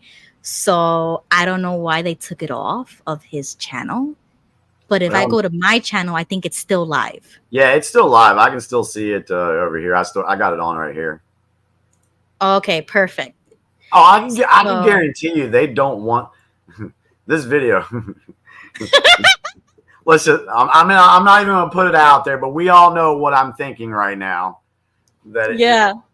So, but yeah, like I saw in the comments, predictive programming. That's exactly, what this is showing. It's showing how they will put stuff out there, put it in your head, and then when you see it, it's like, oh, the government said this was going to happen. Oh, they know so much. Anyway. Right. Okay. Yeah, that's kind of weird. Maybe we're getting a little too close to. I mean, the movie's getting close to it. You know what I'm saying? Like that was the movie who said that. Like the commentator, the woman on that video said it. Yeah. And made the connections to that. And that movie came out in 2005. Yeah. And then this happened in 2020. So that's why that comment about the predictive programming, I believe that. Because if I would have seen that in 2005, and then I would have seen what happened in 2020, I would have been like, not again. How many movies are going to keep doing this to me? But see, think about it. For the folks that watched this in 2005, were people, there were some that were awake, but for the majority of people, if they would have watched this in 2005, they would have been like, oh, that would never happen here. That can never happen. And actually it did happen. It's like, if I would have told people in 2018, if I would have came online and told people in 2018, hey, y'all, they're going to shut the government down. They're going to shut your businesses down. They're going to lock you up. Kids aren't going to be able to graduate in public. They're going to make you, have a card to say that you can go to work. They're going to do all. Man, people would have laughed me out the building. Kind of what they do now when I say other stuff's getting ready to happen, or I can see it happening. It's the same thing. But yeah, you'd look crazy for saying that, or when this movie came out back then. Right. Man. Okay. So shutting down of that live stream's kind of got you a little flustered a little bit, huh? You're like, what? A little bit. Like I'm checking. I'm like, I see that. I'm like, what? told you before that it was raining. I have bad weather, but the internet should be good. I hope it don't kick me off. But like, damn, 3 times in a row, that's messed up. Hey, this is we got like there's like 5 minutes. Let's run. Can we run 4 and 3 together? Okay, yeah. Solomon's appetites. When V rescues Evie and brings her to his home, he thinks he's found himself an ally in his war against Northfire. It appears that unforeseen circumstances have accelerated my original plan. As a result, I'm in need of someone with some theatrical skill. And so he enlists her help in the next phase of his plot. Evie serves as bait for Bishop Lilliman, a corrupt church figure who served at the Larkhill Detention Center where V was experimented on. To think that I doubted your loveliness for an instant. Mea culpa, my child. Mea culpa. Despite supposedly being there to protect the rights of the inmates, Lilliman turned a blind eye to the atrocities committed there. Well, as we learn in this scene, Lilliman's crimes are many. He also preys on minors and has zero issue with forcing himself on them. Stop it! Get off of me! Seems like a captured a dangerous terror now. How best procure her confession? Number 3, the child in the V mask. Actually, go ahead, One stop. small spark is all it takes to start a revolution. I didn't know that was going to go to the next one. Uh-huh. So what we saw there was a guy that was put in charge to basically take care of the people, offer them support while they were locked away. In the meantime, he was doing we got to be very careful how we talk about this one or we will get shut down. Yeah. Go ahead. So, yeah. So V set up a plan to be able to trap this guy. He used Evie to help him out with this. And eventually, well, I'm just going to say, they caught him for what he was doing. He was exposed for what he was doing. So I'm trying to think of how we can apply that to today. Go ahead. If you have a thought, it'll come back to me. I lose thoughts all the time. Okay, well, I think V was doing a really good job because now, I mean, he was targeting the politicians. Now he was targeting the leaders at the church for very bad things that they were doing, of the likes of Sound of Freedom. And so I won't get too deep into it, but we already saw from the clip that he was doing things that he should have not been doing. And so he was using Evie. And I think that's the whole vendetta. He was going against literally everybody who had wronged him in the past. But also they were bad people as it is. So he was doing the world a favor. You know how people were so upset about Kyle Rittenhouse. And then when you actually look at who actually was caught on that day, it was freaking pedophiles. So why are we really upset? Like, I'm not upset. I mean, if it was an innocent person, okay, I'll be upset. But Kyle took out pretty bad people. Well, it's kind of like this too. That preacher guy in the movie, the people that employed him and put him in that position, they knew what he was doing. So he had to do basically what he was doing, and he couldn't speak out because he knew if he did, all the stuff that he'd been doing would be exposed. And that's kind of what we see with today is there's some people out there that done some really, really, really bad things. And it's been caught on video. It's out there. And more is coming. More is going to be exposed to the public.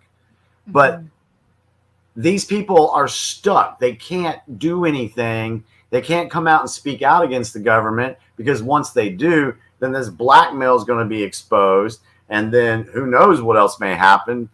Family members may start to disappear or things like that.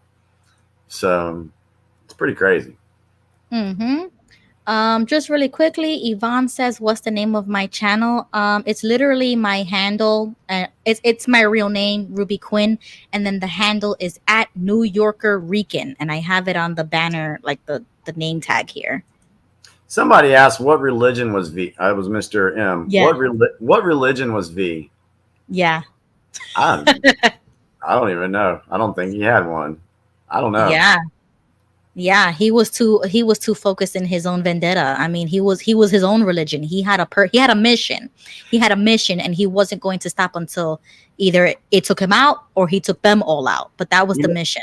You made a statement how he was exposing the politicians, and then he went and exposed this religious figure too. And we can kind of see that going on today. First, we had the fake news was exposed for what it was doing. Then we had the health communities, the WHO, the FDA, they were exposed for what they were doing. Then that leads to more politicians. It goes higher up. So every step of the way, we're seeing certain things being exposed to the public. And here in the last week, what's the biggest thing that's been exposed? The Secret Service, how corrupt it is. And so if people were paying attention to what's really going on with this stuff, you can see one by one the dominoes are falling and being exposed. Yep. I like Wildwall's comment here. He says the whole thing rings with theology. V declares himself a vicarious victim and promises to vindicate the vigilant. It can't get more obvious than that. Good point. Yeah, Should there's a lot. Should I put the stream link if Wild wants to join? Do what? The invite. Should I open up the invite so that if Wild wants to join us, because he saw the movie as well, he might want to join. I tell you what, yeah, go ahead and invite somebody on real quick if you want. I need to take a really quick break. The coffee has run through, so I'll be right back. Okay, cool. All right, guys. So it's just me for a minute. I put the link there. Let me know if you guys can see it. Unfortunately, the stream went down on Vern's channel, probably because his channel is based in Canada. Probably can't talk about this kind of stuff on there, which I should have known. I should have known better. But I mean, that's exactly what we're talking about, you know? We got freedom of speech here. Okay, cool. So you should be able to see the link if you want to join. You can definitely join the conversation with us. Oh yeah, I should have known this. It's because his channel is based on in Canada, so that's probably why they took it off. Okay, Jimmy is back. Sorry about that, y'all. Okay.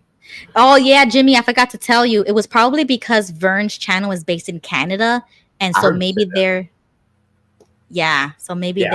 their rules are kind of different than here. That's why my stream kind of survived. Yeah, that's probably why. All right, we ready for the next clip? Mm-hmm. Subtlety has never been V's style, though, and so he sets London ablaze, both literally and metaphorically. V's actions inspire a once docile population to fight back against Northfire, young and old alike. This is exactly what he wants. What? Anarchy in the UK! With his number of supporters growing, V's message begins popping up in the streets, but it's ultimately an act of police brutality that leads people to riot. A young girl in a Guy Fawkes mask is caught spray painting V's logo and is spotted by a fingerman. When she flees, he fatally shoots her. It's a devastating moment, especially in light of her age. Oh Lord, hold up. Number 2, Evie. All right, so what I didn't really like about this part is how they portrayed the people starting to rise up. They portrayed it in a way of violence and terrorism and stuff like that, which I do not ascribe to at all. Mm-hmm. Now, if you just want to go along with the theme of the movie, yes, V did things to wake people up, and now they were starting to do stuff. They were starting to fight back against the government. I do not espouse for violence in any kind. Mm-hmm. However, well, the way you can look at it now is there's been information that's come out that's woke people up along the way, and we are starting to fight back, but we're doing it in a peaceful way. We're using our voices. We're helping others learn things that have happened. and just waking people up that way. So there's a little bit of there's some contrast there. Right. So Wild just joined us. Hi, Wild. Hey, Ruby, can you hear me okay? Yeah. Yes. Tell us your thoughts. Oh, I mean, I just love that y'all are talking about this movie. I was actually the one that was aggravating you about Jimmy's like a real life version of V back a few weeks ago. And if you look, I see him laughing, but if you look at the V mask, if you painted Jimmy's face real white and tweaked his mustache a little bit on the ends and turned it up and give him a hat, he'd be our V for Vendetta guy. Hold on. See I got a hat. There we go. But now I just need the mask, right? Right. There it is. But I've got to give credit also that that was a copy paste I did a while ago. But when someone asked what religion was V, I did a quick Google search, and that was I wish I could take credit for that, but they had evidently seen the movie as well, and that was really just a quote from V, kind of where we're talking about being vigilant. As you notice all through the movie, he could quote and do poetry and everything with words and form it so well. I was so jealous when I watched that movie. I don't know who wrote that script, but their IQ has to be off the charts. If anyone wants to see something, try to follow along. And I'd love to see somebody write a movie script that could compare with this movie here, as far as being able to not just rhyme, but to get the thought across as well as it did, right? Yeah, the way he spoke and used words is like when he was given the one speech right when he met Evie, and in that speech there was a lot of words that began with the letter V, and I'm sitting there thinking, I didn't even know there were that many. I mean, wow, that was really good. The way he speaks, it was just really great. It was greatly well done. Yes, he can articulate everything so well. It just, like I say, I love to read books that really make me think, put me on the edge. I love to watch a movie that really critiques everything that I thought I believed and will actually make me question what I believe. This movie goes above and beyond that. And to think that it came out in, what was it, 2005? Yeah. Look how close that came to when Bill Gates, I copied and pasted something else from the Gates Foundation when he went over to Africa. Think what year that was, 2010. He went over there and was testing vaccines. Now, folks, you got to realize Bill Gates, he might be a multi-billionaire, but he is by no means a doctor. He's not a scientist. Why is he giving vaccines to these little kids over there in Africa? He did the same thing in India. If you don't believe me, you can Google it real quick. But now think, from 2010 when he went to Africa and was testing vaccines on people without some of them's consent, which has been documented. Think when the C19 hit 9 years later, why was all that going on? And it was a prelude. My sister even told me this, the one that's into alternative medicine. She's like, why is he over there doing that to kids? Why isn't that a qualified doctor, a representative? And then some will try to say, oh, well, he had some with him evidently. Well, he should have never. I've got pictures of where he was actually administering the shot. He was not qualified to do that. No. This is a computer guy. This is a computer junkie, not a healthcare professional. Isn't it kind of funny, though, with him being a computer guy? Then all of a sudden he creates the computer, and then there's viruses in the computer systems, and he's going to sell you the software, the antivirus software. Works hand in hand, right? Think about it. Think about it. Yeah, I agree, Jimmy. If it works so good in the cyber world, then let's implement that in the real world. Yep. And that's what the testing theory was right there. And as I said, when they first tried to make us buy into this, remember the guy they showed on the sidewalk that supposedly died from C19 over there in China, and they said, "Ooh, that's going to go worldwide if we do it." Nobody was allowed to see that body to experiment it. We only had to take it. That was propaganda at its best. We had to take them at their word, right? Oh, well, that was a guy. He was in good health, and all of a sudden he died. This is how dangerous this virus was. I've told people if that was anywhere near that dangerous virus, for one, you wouldn't have to be tested for it. It'd be that dangerous that you would know you've got it. You wouldn't have to be tested for something like that. You would know you got it if it's that dangerous.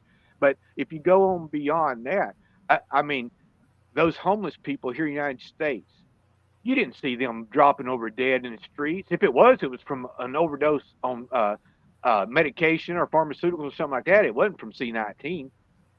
And Yeah, there were no flatbed trucks going down the streets of Los Angeles and Detroit and New York and Atlanta just picking up all the homeless people. You didn't see that. It didn't happen. And if you had a real emergency, a real thing that you would have seen something like that, but that didn't happen here. Yeah, and that's why I've asked you before, Jimmy, about certain things related to that, about not just this particular vaccine, but many other ones. A lot of people get two words confused. Vaccines are not the same as immunization. If you look up immunization, they're trying to change the definition, same way the Watchtower did, change the definition of what a generation is. Be very careful of these modern day dictionaries and Wikipedias. Go back and look what the definitions used to be. But if you want an immunization, that's your body, your immune system responding to a virus, a bacteria, an attack. That's your immune system. A vaccine is a shot they give you, and it's going to have side effects. They all have some sort of side effect. Don't we have Lucy. Don't we have? Sorry, I wanted to say hi to Lucy. Yeah, hey Lucy. Don't we have 2 more clips to go? Ruby? Yeah, yes, we do. Do we want to go ahead and do those? Okay, sure. Let's do that really quickly. Is assaulted. Based on comics published in the 1980s, V for Vendetta hit theaters in 2005. But it feels incredibly relevant even today. A yellow-coded curfew is now in effect. Not only does it address issues such as prejudice, nationalism, mass surveillance, and police brutality, but also sexual harassment and assault. At the beginning of the film, we see Evie leaving her house to see Dietrich. There's a curfew in effect, however, and so being out puts her at risk of both criminals and the secret police. As she turns down an alley, she soon discovers that those two concerns are in fact one and the same. I made a mistake. I shouldn't be out after curfew. I know that. Yeah, well, maybe you could look after us before getting back to your uncle. It's a disgusting abuse of power that's stomach-churning every time you rewatch it. Please don't do this. I'll go home. I won't do it again. I swear. Please. What do you think, lads? Spare the rod, spoil the child. The multiplying villainies of nature do swarm upon him. Before we unveil our top pick, here are some disturbing honorable mentions. Government-approved fake news everywhere. A powerful reminder of the importance of the freedom of the press. Mr. Dascom, what we need right now is a clear message to the people of this country. This message must be read in every newspaper, heard on every radio, seen on every television. History swept under the rug. When Inspector Finch starts digging into government operations, he's told to drop it. I was stationed there. Do you know who was? I cannot recall any specific names, but if you look through our records... Your records are either deleted, omitted, or missing. As head of the detention program at that time... Before you go any further, let me remind you, Inspector, things were very chaotic back then. Evie threatened. After being caught escaping Dietrich's house, she's told to give up V or be killed. You have one chance, and only one chance, to save your life. You must tell us the identity or whereabouts of Codename V. The Hanging of Guy Fawkes. Talk about a grisly and shocking way to start a film. Ideas do not bleed. They do not feel pain. They do not laugh. In-party intimidation. Even within Northfire, no one is safe. You would do well, Inspector, to put it out of your mind. Before we continue, be sure to subscribe to our channel and ring the bell to get notified about our latest videos. You have the option to be notified for occasional... Okay, I think we can discuss those things. Yeah, I think we've made our point with this. Yeah, it kind of just ends right there. But did you see where it says like history being swept under? Does it? Yes. And he was like, oh, it was very chaotic, or I don't know. Doesn't that sound like the hearings that we just saw with the Secret Service, Miss Cheadle chick? She was like, oh, I don't have a timeline. Oh, I don't know about this. I don't know about that. What you mean you don't know? Yeah, I watched the whole hearing. I was listening to it. I listened to the whole thing, and I was like, oh my goodness, woman, you got to be. You don't have a timeline when I can go online to YouTube and other social media sites, and there are digital soldiers out there that have put timelines together just on the information and the videos that we've seen, and you are supposed to be the head of the Secret Service and you have no timeline? Really? Yep. Seriously? Or how whenever an event happens, then of course they've got to blame somebody else for what really happened, J6, and all the other freaking false flags we have out there. It's always blamed on somebody else, but not the government, not the people in power, in control. Yep. So, Lucy, do you want to tell us any of your thoughts? Yeah. Good evening. Hi. Thank you for having this political discussion. I really appreciate this. Welcome. It's testing my boundaries for sure. That's not a bad thing. No, not at all. If we're sitting in a room with a bunch of people that we agree with, we're not learning anything, right? Exactly. So I see it as a way. So just going back to kind of what we talked about last week a little bit, I thoroughly believe that it is difficult for humans to make good decisions when we're making those decisions based on our fear. 100%. Okay, so I just want to level set with that first of all. Yeah, we totally agree with that. All right, so if we keep telling people to be afraid, they're going to be afraid. And even those of us who have the best of intentions, who say, you know, some of the things that I've heard tonight, you know, the media, they're liars, you know, but we have to have a way to access information about our society in a safe and educational manner, right? So, right. And it was funny because I think you started out the conversation early on in the evening. Somebody, I don't remember who said it. Maybe it was Ruby that said something that some people were talking about objective truths and big T and little t. Okay. So this is where that theory comes in. To people who lost loved ones during COVID, that was a real situation, right? That was real to them. I lost people. Other people in the chat lost people. So it was a thing that happened to our country. It happened to other countries. It happened all over the world. We know that it was a real thing that happened. It seems like today we're still confused about and frustrated by the fact that there were people with money who were able to use our fear, our visceral fear of survival, in order to get us to make decisions about ourselves and others and potentially hurt relationships based on those fears, right?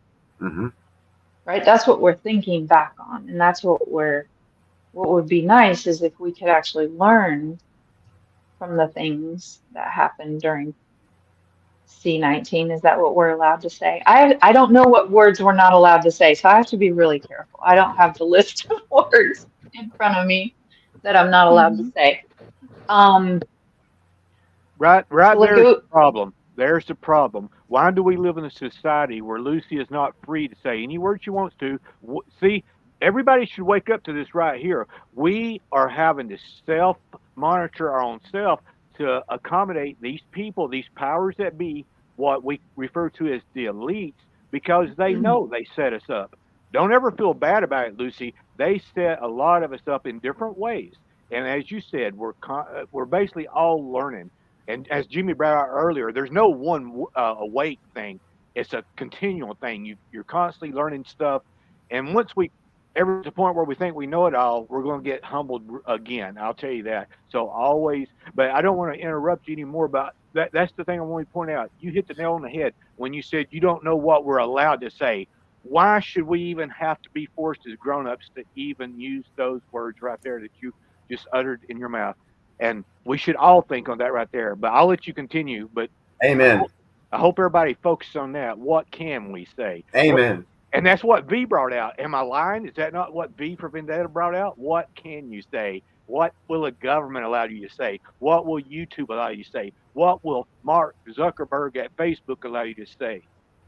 And before everybody pats Trump on the back, let me say this. I'm not a Trumpster, but I think he's the better guy in the race right now. But let me tell you, if you want to look up some stuff on Trump, type in Thiel, Thiel, the guy that has PayPal, and it's got a couple other things. Notice who funded Hulk Hogan and some other stuff. Be very careful where you, because once you enter the rabbit hole, it gets deep, real deep. Oh, yeah. But as I said, to me, Trump's the better of the two for right now, because the reason he's better is he's uncontrollable. They cannot control him. He can't control his own self. Look at Twitter. He tried to do that years ago. We all know. We knew he couldn't. But he is a loose cannon, and they all know it. That's why he's to our benefit. They cannot control it. But he does have his dark areas too. And as I say, just keep looking, keep researching, and you'll see that the rabbit hole keeps going deep and deeper. And it's the deep state. It's the there's so much. There's so much. And something else about Trump, as he did say out, as that clip y'all brought out at the very beginning, he used to be a part of it. Remember him saying that I was an insider. I was in. But let me tell you, he knows how things work. He has a sister. If I'm correct on this, he has a sister that is a federal judge. They all are in on it. They know how the system works. He's got a son-in-law that knows how the system works. And I'm not going to mention nothing about his son-in-law. Y'all all know how I feel about that. I believe you do. I said, if you ever want to know who your masters is, find out who you're not allowed to criticize. The same goes for the White Star, right? Who could we not criticize? If you said one thing about the governing body, what would happen to you at the Kingdom Hall? So if you want to know who your masters is, it don't matter if it's religion, if it's politics, find out who you cannot criticize. Mel Gibson learned a valuable lesson years ago when he said something to a cop, did he not? Look how he got blacklisted in Hollywood. He learned a valuable lesson. But always remember, if you want to know who controls, who's really behind the scenes, look deep. Find out who you can't say nothing against. There is your masters. And see, that's the thing. We shouldn't have to have masters. We should be able to have free thought. We should be able to speak for ourselves. And yes, there is government set up to be able to run a normalized, civilized society. Yes, I get that. But we shouldn't have to look for somebody to come and be our savior, or so to speak, or some people think. We can do it ourselves. It's just every now and again through history, excuse me, there's someone that comes on the scene that helps people realize, hey, this is what's going on. You might want to do something about it. Kind of like V. He had his faults, but he went and did what he did, and look how many people he woke up. So everyone, there's no perfect human being on this planet. But look at their actions, look what they're doing. Are they trying to help people? And, help wake. And that's why I say, say what you want about Trump or whatever. I don't care. But if it was, and say what you want about Q, I don't care. But if it wasn't for the information Trump was bringing out and Q was bringing out, I would have not been as far along in the process of waking up to things that are really going on in this world. I still have more room to go. But for me, that's what helped me. And so I absolutely agree with what you just said. Without Trump, a lot of us would have not. He peeled the lid off of it. I'll put it that way, because he was uncontrollable. He showed us to look deep, whether we wanted to or not, that all things were not as they seem. And Lucy, I want to apologize to Lucy. I did not mean to take away from her. I just knew when she said she was not sure what she was allowed to say, that triggered me. I had to say it right then immediately, or forget. And I hope she held on to her thought, because that was my fault if she didn't. I'm sorry about that, Lucy, but I just wanted to make that point, that here we all are grown men and women, and we're having to wonder or worry about what we can say without either being in trouble or demonetized and stuff like that. With various YouTubers out there, I pay attention to how they word stuff. I'm like, wow, that's so sad. that grown-ups are having to act like little kids being told, oh, you can do this, you can't do that, you can't. It's like, well, you know, George Carlin, I'll tell you what, way before Trump, I tell everybody, go watch George Carlin. He called it on religion and governments. He let you know both about both the Democrats and the Republicans, the left and the right. Go watch George Carlin. And then after you watch all of George Carlin, tell me, what would you consider him? Oh, Lord. I've never been able to say what category I'd put him in. And that's, I think, how he always wanted it. Sort of like what Prince said, controversy. Am I black or white? Am I straight or gay? Keep people guessing. But as you're keeping them guessing, keep giving them bits of truth along the way. Let them make up their own mind. Yeah. Does Lucy want to continue? I honestly don't even remember what my point was, but I'll respond to what Wild brought up, because that's a good point, that we do self-censor ourselves, but I self-censor myself out of a sense of responsibility, because there are some subjects that people can't handle, right? Right. There are some truths that some people can't handle. There are some things that I know personally that are true, that there are people on this stream that would not be able to handle that truth. And I'm sure that that's the same can be said about me. There are things that I'm sure that you know that would blow my mind and would be irresponsible for you to tell me that. And it's, I mean, we deal with that on a daily basis. If any of us have members who are currently still being controlled by a religious cult, then we know what would happen when we say things that are irresponsible, right? So that's the reason why I self-censor myself, out of responsibility. It's the same reason why we can't yell fire in a crowded mall or area when it's not true, because you would hurt people if you told them the truth. Sometimes you have to pacify people. Sometimes you have to keep them in the dark in order to save them from like a greater pain or whatever. But that all that doesn't is not necessary when we're talking about big life existential things like a worldwide pandemic or something. We should be able to expect our government to tell us the truth, and we should be able to make educated decisions about what we're going to do with our bodies. Over. Okay. Yep. Lucy, your point was also about people dying during COVID, that all of us have lost somebody. And I think that that's another truth, you know. Even I lost my grandmother and my uncle to COVID, and they were still trying to make her take it, and she was 75 years old. And they knew she wasn't going to make it, and they were still trying to convince her to take it. And that's what got me angry as well, because I'm like, why keep suggesting something if you know the person is already declining it? Like, let them live their last few moments or whatever in peace. And so that's where I see this whole control. It's like the hand. You know how the illustrations in the in the publications of the Watchtower, they have like Satan's hand over the world. Like, I go back to that because I'm like, sometimes I still do feel like there is a hand there, that there is somebody who's stirring the pot. And just like the Vendetta clip, they said that it was one instance where the police brutality is what ticked it off, is because a little girl got shot in the movie. But then later on they show her, I think it was like another little girl, because they were all wearing the masks. But it was like that one thing to tick it off.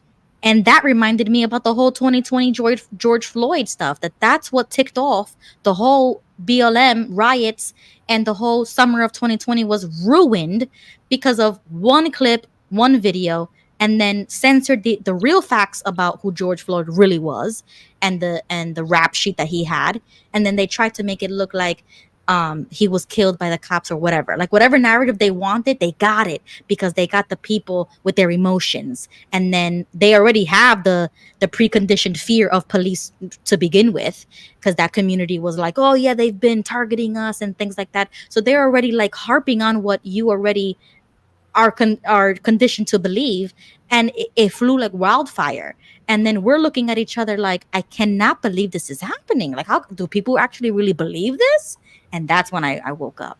What I found interesting about that whole thing is look at the timing that was put out, the whole George Floyd thing, and it was like May, end of April, May, somewhere right in there that came out, and that came out after the PCR tests were being exposed for how faulty and fake that they were, and it was also the time when people who were sick were being pushed into nursing homes, and that information was coming out. So they had to have another distraction to keep away from all that stuff that was being exposed. Yep. And I just have to take a 2-minute bathroom break, so I'll be right back. Okay, yeah, I had to do this. I had to do it earlier.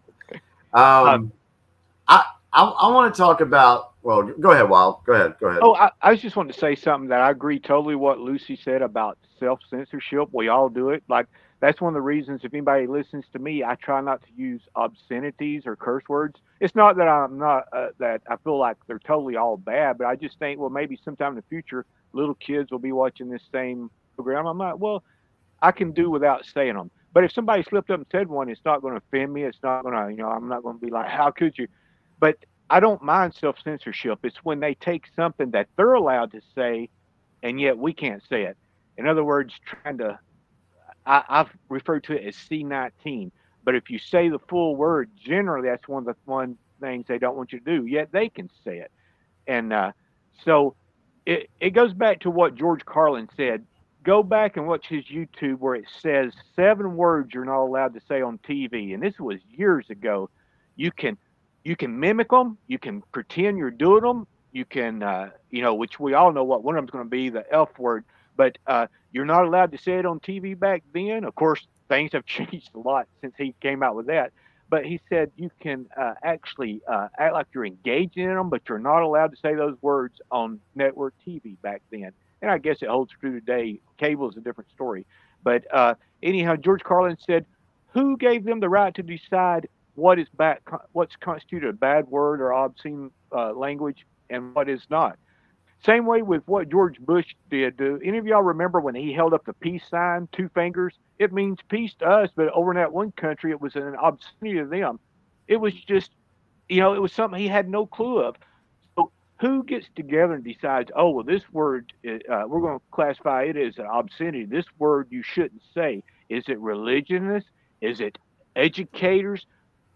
Who gave Webster the right to decide what's a word? Back in the day, I know I come from the South. We all use y'all. Back then, they would well, I know you do too, Jimmy, here in the South. But they would say that's not a word. I grew up, that's not in the dictionary. They're saying that. But who gives them the power of all of us to decide what is right, what is wrong? If something's in play for a long enough time in an area, why shouldn't it be a word to them? Why do they take everything away from us? And that's what I get. I don't mind people self-censoring, but when it comes to where, they can say it, but you can't, I've got a very bad, like I have no problem with authority, but I have a problem with abuse of authority. There's where my problem is. Same way with elders in the Kingdom Hall. Same way with bad cops when they ask me to look in my glove box and I say, no, you can't. If you want to get a search warrant, I'll wait here till you get it. But I did no crime. What gives you a right to look in there? That's my private possessions. But people have been subjected to that to where they don't stand up for their rights no more. And I'm one of them that's like, well, what gives them the right to violate us or to tell us what we can and can't say, yet they can do it whenever they decide to? Or if a politician says, and I'll tell you something else that made me mad. During this quarantine, did y'all notice that the Congress was not subjected to the same laws we were put under? I'm pretty sure that got around to quite a few of y'all, but why shouldn't they have to abide by the same rules and policies and everything? And they would make it seem like they did, right? Did y'all see a few of them? I won't mention their name. A few. You don't even have to talk about. Sorry to interrupt. You don't even have to talk about politicians. Why was people able to go out and protest, and be like all next to each other, crowding into, breaking into a? Why was that okay? but your kid couldn't go to graduation. Right. There you go. Why was it okay to go to Walmart, Lowe's, and the big companies, and yet your mom and pop, they said that was too dangerous? That is so stupidity. There's no science that backs that up. No. But people panicked. They were ruled by fear, and look how many decent mom and pop joints went out of business. And folks, right there is what part of it was about. Right there is what part trying to keep us all enslaved, but they will not call us slaves. They will not call us slaves because it would be too obvious, but they're going to take away all the money that they can. I keep pointing out to people, all these billionaires buying up all this land. Trust me, it's not for your benefit. When they say for your greater good, you better look. You better start digging deep. Whenever the government or these billionaires start using the term greater good, it's for their greater good. I'll tell you that right now. There's the greater good. It's not for yours. It's for theirs. Yep. You know, in the movie, when V is cooking for Evie, she goes, "Where did you get this butter from? Like, where did you get it? Oh my God, it tastes so good." And he was like, "Oh, I took it off the train supply that was going to the, to the leader." So the regular people weren't even eating it the same. They had the curfew. They couldn't go out a certain time. Like literally. I when I saw that, I was like, oh snap. Because all of these upper class people, they can afford things that the lower class or the working class or the or under the poverty line, they will never be able to see those luxuries or to have that luxury. And I was like, oh my God. I mean that movie kind of like brought it to way too far to the extreme, but you see that how they were treating the leaders different than they were treating the people, and we got a taste of that during COVID. Because I used to say, well, if China or Russia or any other country wants to do lockdown, let them do it. But this is America. This is where freedom thrives, lives. Why are we doing the same thing that the rest of the world is doing? Like, we should be the leader of the free world, right? So why aren't we setting the rules for the rest of the world? Why are we following what they say? And that's when I realized, like, oh no, there has to be something behind this. And then I started seeing the vaccines, all the money that was put behind the vaccines. And I do say the same thing like Colty says in the chat about how Trump did the warp speed and yada yada. It's like, I get it, because he has to be the president for all Americans, not just half of the Americans. So he has to do things and say things that everybody can agree on. You know what I mean? So it's like, even though I had my ups and downs with him, I still felt like, you know what? Let me just take my religious exemption, and I respect everybody else's decision. But they weren't even honoring religious exemptions. And we are supposed to be freedom of religion, right? You're supposed to respect my religious beliefs. And they weren't even doing that. So that's what brings me back to V for Vendetta. It was like the extreme. I think a lot of things that happened during 2020 that folks perceive to be as true and perceives to be, okay, yeah, that's what happened. That's what I think there's a lot more that we're going to learn about 2020 that's going to shock people. And the reason I say it, because there's some things that I know, I'm not even going to get into it here because I know it'll fire up the chat and people will be throwing stuff at me if I did that. I know that.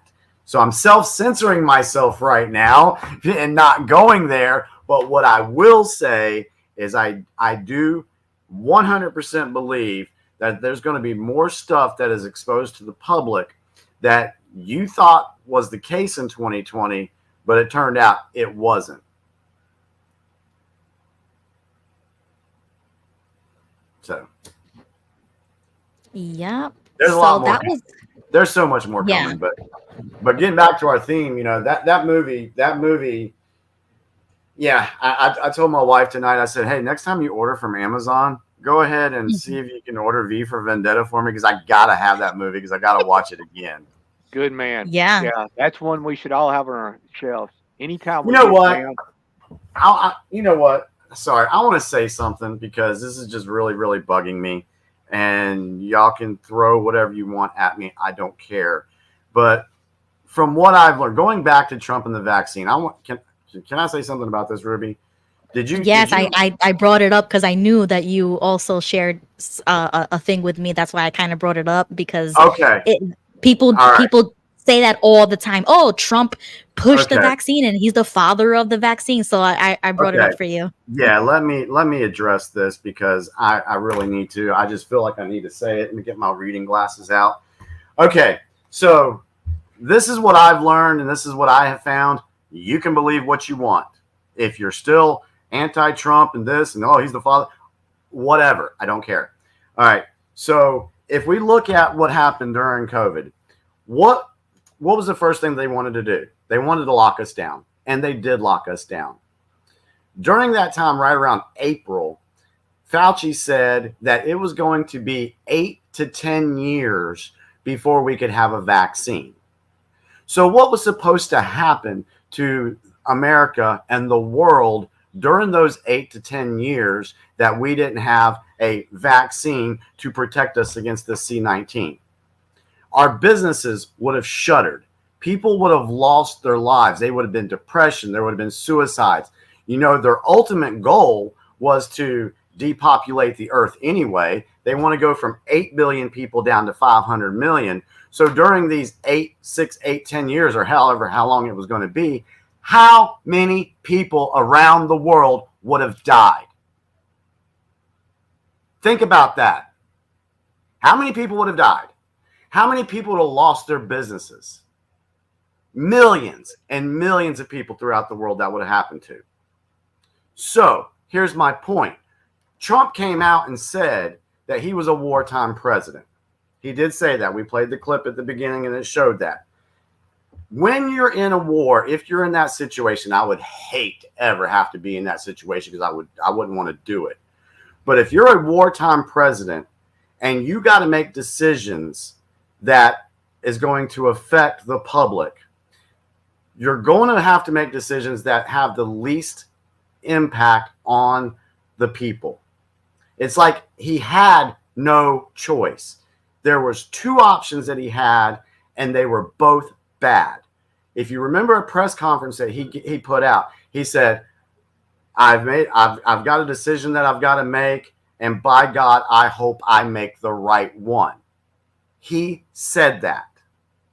So knowing he knows what the deep state wanted to do about locking us all down, knowing that, he had to he introduced the vaccines. He introduced hydroxychloroquine and ivermectin, and we come to find out that that stuff did work.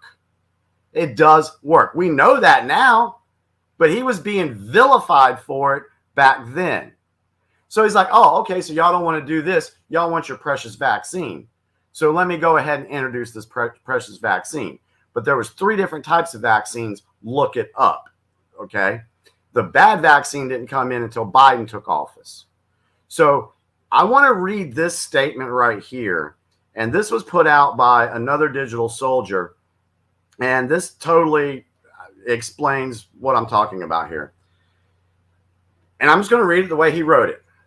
He says, I have no patience for you trolls that don't understand why he had to push the jab anymore. I really don't. And I'm not apologizing for it either. Number 1, had he not done so, he would have been labeled an enemy of the people for not providing a vaccine. He also would have been immediately attacked harder than ever and then immediately impeached. For F's sake, they attacked him for talking about the things that did work. How the hell do you think they would have acted had he come out against it? Number 2, had he not done that, we'd still be in lockdowns. We'd still have mask mandates, and half the dang country would still be at home. Number 3, pay attention to this one. Read it twice, even. He made sure it stayed under the emergency use authorization, thus ensuring that it could not be mandated on citizens. And who pushed for the mandates? That was Joe Biden. Number 4, he gave all of us more than enough information on HCQ, ivermectin, and Regeneron, as well as chlorine dioxide, vitamin C, vitamin D, and zinc. He literally told the populace about all of that, like a broken record, for months before a vaccine was even mentioned. But no one wanted to listen to him when he was mentioning that. Number 5, no one in this country was forced to take it. Yet, some private companies mandated it. But you know what? People still had a choice. Anyone in this country that took the vaccine made the choice to do so. I get that folks were forced to take it or lose their livelihood. I'm empathetic and understanding to that at the same time. I'm not going to ignore the fact that even those folks caved to fear and didn't even offer up the opportunity for God to serve up a new job or career in their lives. For every person I know who took it to save a job, I know someone who stood firm in their convictions, denied it, and were led to better opportunities by the divine hand. I'm sorry, but the vaccine was an ultimate test of faith in this country, and many failed to place their trust and faith in God to see them through. Instead, choosing to take the jab to stay in their comfort zone. God can't work for you if you never even given him the chance by not standing within your truth and conviction. And number 6, DJT putting Fauci up front shined a spotlight right on him and exposed his crap to exponentially more people than ever had been before. And number 7, DJT told us all from the get-go what COVID was, where it came from, and how to treat it. Many, however, still chose to ignore all the above points and act like school children being told they can't have a nap. He literally had no effing choice. Period. End of story. Yeah, that's why I brought up that point, is because I do agree like 50% with all of those statements. I do feel like he would have been, darned if he did, darned if he didn't. And he was really put in the spot because when the decision was coming up to shut down our borders and the international flights, they were calling him a racist because of that. And I was like, are they seriously saying that? I mean, if this was an emergency, if this was like a real deadly virus that we were believing that it was, you wouldn't be saying that. So just for the fact that they were attacking him, I was like, okay, this is fake. Mr. M, I wasn't reading a script. I was reading a comment that somebody else had put out there that I totally agreed with. Yeah. So that was somebody else's opinion. I mean, these are all of our opinions. That's why we gave the disclaimer a very long time ago. These are all of our opinions, and that's why. But a lot of stuff that was mentioned in there, and when this video is over, go back and listen to it again. A lot of the stuff that was mentioned in there, people they didn't even think about that. They didn't even think about it. They just accepted what the media said and went with it. Yeah, and a good illustration about how misled people were done. We all heard about shelter in place, right? Shelter inside. Sometime at your leisure, Google sunshine kills viruses. Look what comes up. They told you to shelter inside, stay away from people. But the worst thing you can do if you're wanting to beat I'll go on record saying this, any disease, is to keep people away from sunshine. We all know that sunshine helps your body build vitamin D. But the ultraviolet lights and others, the radiation from the sun kills viruses. It's proven. Look at all the Google. If you type in, all you got to do is type in sunshine kills viruses. And it even mentions C19. Look down through there. Don't take my word for it, but I do believe they're going to change some of this in the future. So you better copy what you can while you can before they change history. But this is something we've known for ages. I was like, why would they ever tell people to do that? Two bad things: the mask and telling people to stay away from sunshine, to stay indoors. But you know what? Here's what they all know. If you've got a sickly population, they're easier to control. If you got strong men and women, we'll rise up. We'll be like, heck no, we're not going to do that. And but if you're feeling bad, you're like, and they know all this. They've got countless studies, and they know how sick they can make people to make them be able to work, but yet they don't have enough time to take care of themselves to where they'll rise up or stand up for their rights. Every day we're losing a few more of our precious rights. Every day our freedoms. And heck, just like what we've talked about taxes, if you think you own your land, quit paying your taxes. You'll see who owns your land. Yeah, exactly. That's the number one thing right there. Our forefathers would be totally ashamed of all of us, to be honest. Yeah. They would have never allowed the government to get this bad out of control right here. Never. Yeah. And I'm not just talking about this government. I'm talking about around the world. All these people, the ones that are trying to stand against their government, why does the United States get involved? They don't want that to start up and show what people can do. So they'll go in there and help take out some of them governments. Don't take my word for it. Research it. The ones It's that all, tried yeah. to steal, it's on record. But Yeah, as you're absolutely right.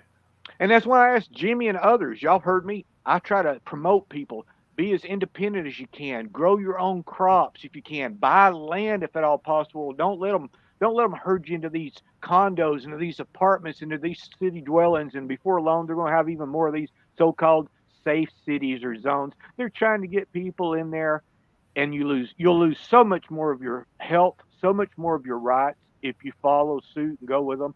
And I'm one of them. I don't even know Jimmy in real life, but I respect a lot of what he stands for in Ruby about the vaccines and stuff. We're living proof. I'm 57 years old. I'll go on record. I know there's some of y'all out there that's had all your shots and you're doing fine. And I respect that. That was your decision. I don't hear a lot of them, mind you, but I feel there is some out there. But I just want you to know I've never had one of them shots. And I'm for 57. I can keep up with most 20 and 30 year olds out working on my land, jogging up and down the mountain. And I'm so sad for them that did take it and they had a side effect or either later on had blood clots or something that's coming out now. It's finally coming out. Some of the stuff that some of the doctors had tried to warn people about, but guess what? They got blacklisted. They got shut down. They weren't allowed. You know how they said, follow the science. Well, let us talk to these other scientists that want to show us some other stuff. But they would not allow that. They only displayed scientists that agreed with what their findings was. So all I'm saying is, people, take charge of your health. Don't let the government decide what's good for you. You know what's good for you. The closer you can get to organic, the better. The more you can grow and cook for yourself instead of these fast food restaurants. They are directly responsible for a lot of the elements we're all suffering right now. Just I want to be on record as saying that. You can look at people. I can look at people. I can tell you if they're a fast food junkie. You can tell by their skin. You can tell usually by their size. And I'm like, you really need to start growing your own crops and food, or you're going to have all these insecticides and pesticides scattered throughout your body. They'll tell you they've washed it all off. They haven't. You can't get it all off. Yeah, this is Hey why. Ruby, can I address what Culty just commented on? I know we're getting to the end, and I would really like to add something positive to this if at all possible. So that last comment that you just flashed up on the screen, it was about choosing. Culty said something about you just choose their choices. So that is true. Yes, there we go. No one gets to be president without being a member of the club. It's a selection, not an election. They already choose for you. You get to select which one you want to be your next master. And she's right. So that is the choice that we have for us coming up here in November, is that if you choose to vote for one of the corporate candidates, then you get to choose which master you want for the next 4 years. So what I would like to respectfully suggest to everyone here tonight, if you haven't already done so, go find an independent party to join and listen to something different. Listen to somebody else's ideas and challenge yourself, and find a group of people that seem to be doing what you want. I know Wild likes to grow his own food, which is great. Not everybody can do that. There's a lot of people who live in high-rise buildings who do not have access to the dirt. They don't even have access to sunshine. So, I mean, I would love it if everyone had the ability to grow their own food. In fact, who was it that said that growing your own food is the most revolutionary thing that you can participate in? Because you're not participating in the economy and you're not participating in feeding yourself what other people offer, right? You're choosing your own path. And again, if we all had the ability to run off into the woods, I'm sure that we would, but we don't have that ability. Why do you think you don't have that ability, if I may ask? No, I said you can. If you choose to, you can go and live in the woods by yourself. And you can do all of those things for yourself.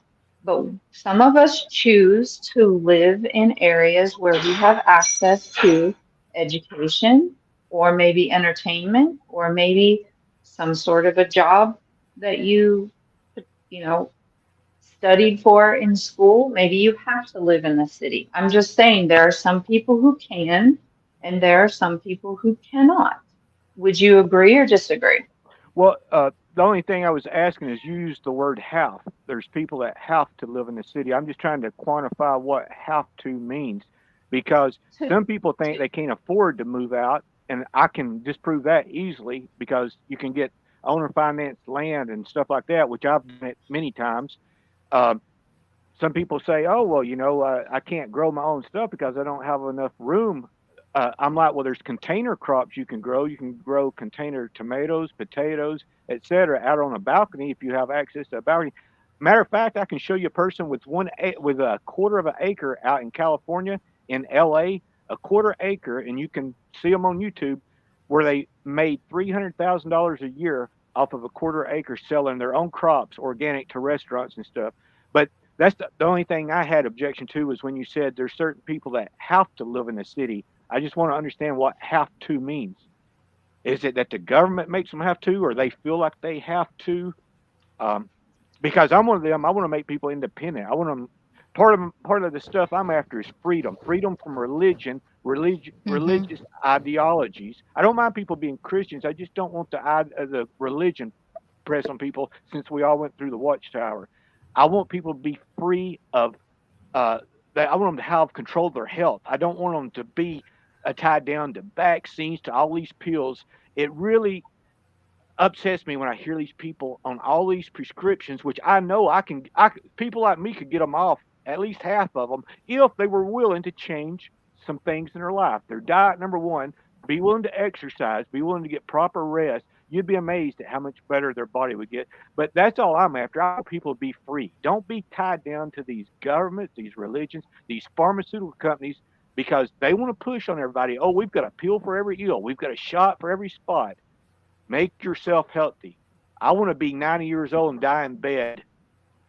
Not just a long life, but a quality of life. It ain't about quantity. What good does it be to live 100 or 120 if you were strapped to a machine and your last 20 years you were in a bed and you couldn't even get out and enjoy your life? That's only existing. That's not living. I want to help people to be free. Get out. I've worked with people that are paralyzed, both their legs. We get them out on a kayak on the river. They've got these kayaks that won't flip. We've tried to flip them over. They get out there, never experienced nothing like that. You already see when they get out there in that sunshine how happy they are, how pleased they are. That's all I'm after. I want people to take charge of their stuff, to don't be tied down, to be as free as you can be.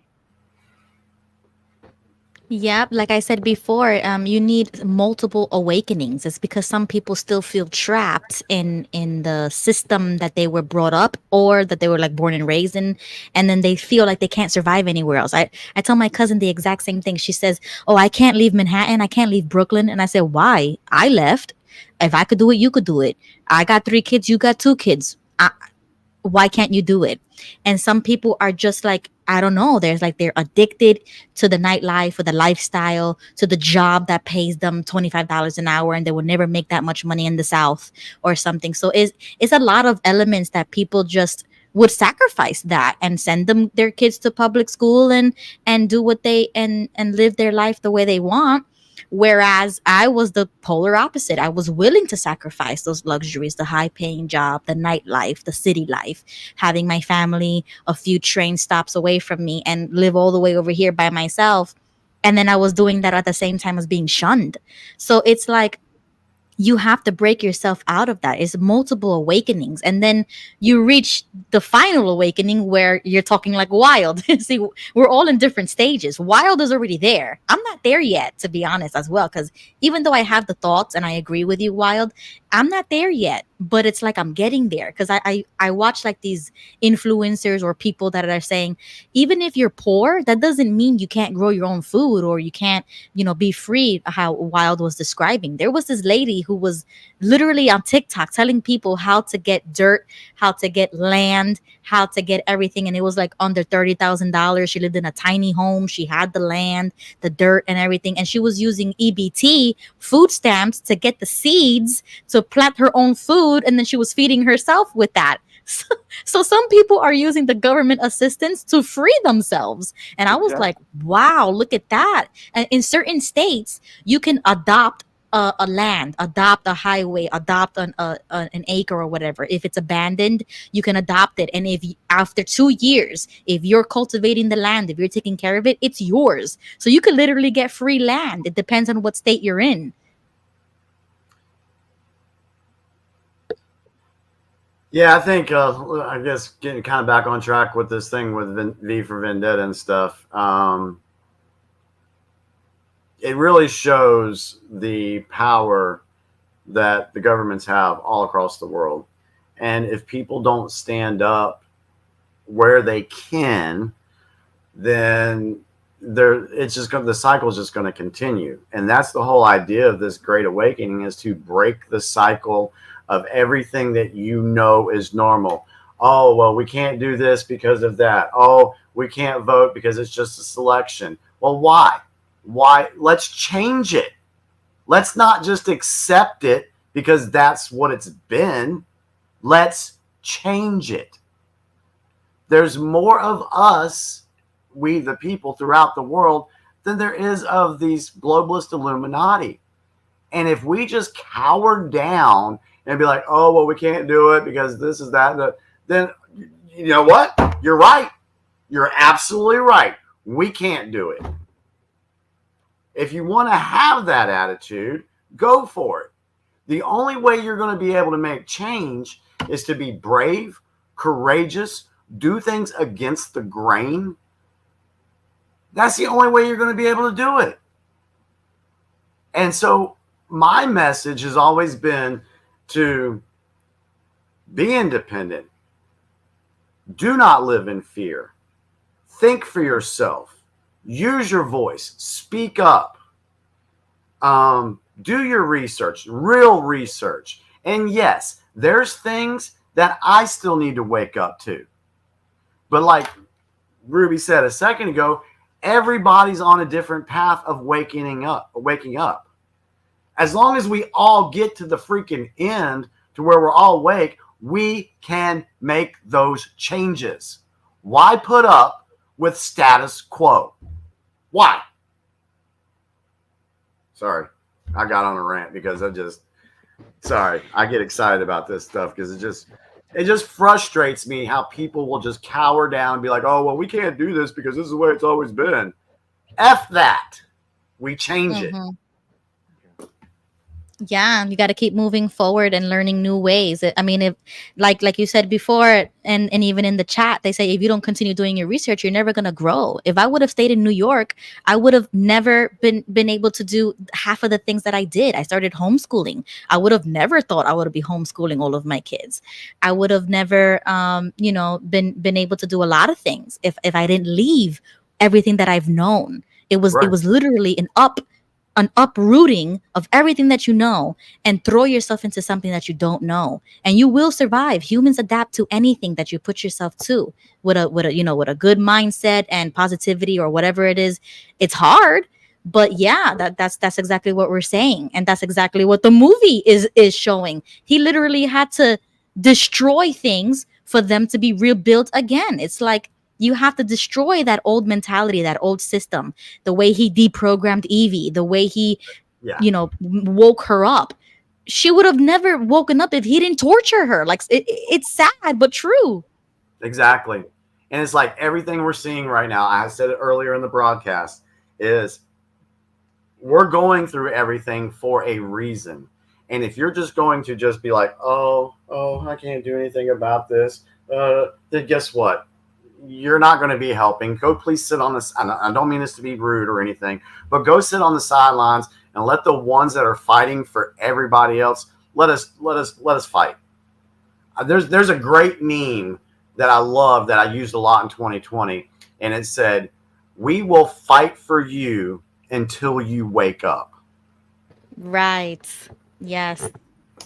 Because once you wake up, you're not gonna go back, and then you're gonna start fighting for other people, and that's exactly how I felt. But you know what? You can't force people to wake up either. That's another thing. If my cousin didn't want to move or do, like, I showed her literally, like, this is how you do it. You get the scholarship, take your kid. Like, I gave her the plan, but she didn't do it, and I was like, okay, then it is what it is. I'm not gonna, don't say I told you so, and I'm not gonna throw it in your face anymore or anything like that. If you want to send your kid to school with immigrants who are unvaccinated, but you have to vaccinate your son, in New York, because they're dealing with the immigrant crisis. And I said, that ain't gonna be me. I'm not sending my kids with other kids who are unvaccinated, and that the classrooms have to break up now because there's too many kids. It was like the city is invaded, literally. But you can't get housing. You got to send your kids to school, and you got to shut up and vaccinate your kid. But the illegals who just invaded the border, they can go and get free education. They can get food stamps. They can get housing, but you don't get it, and you're the American citizen. If that's how you want to live it. Enjoy it. Take the city. I don't care. But that ain't gonna be me.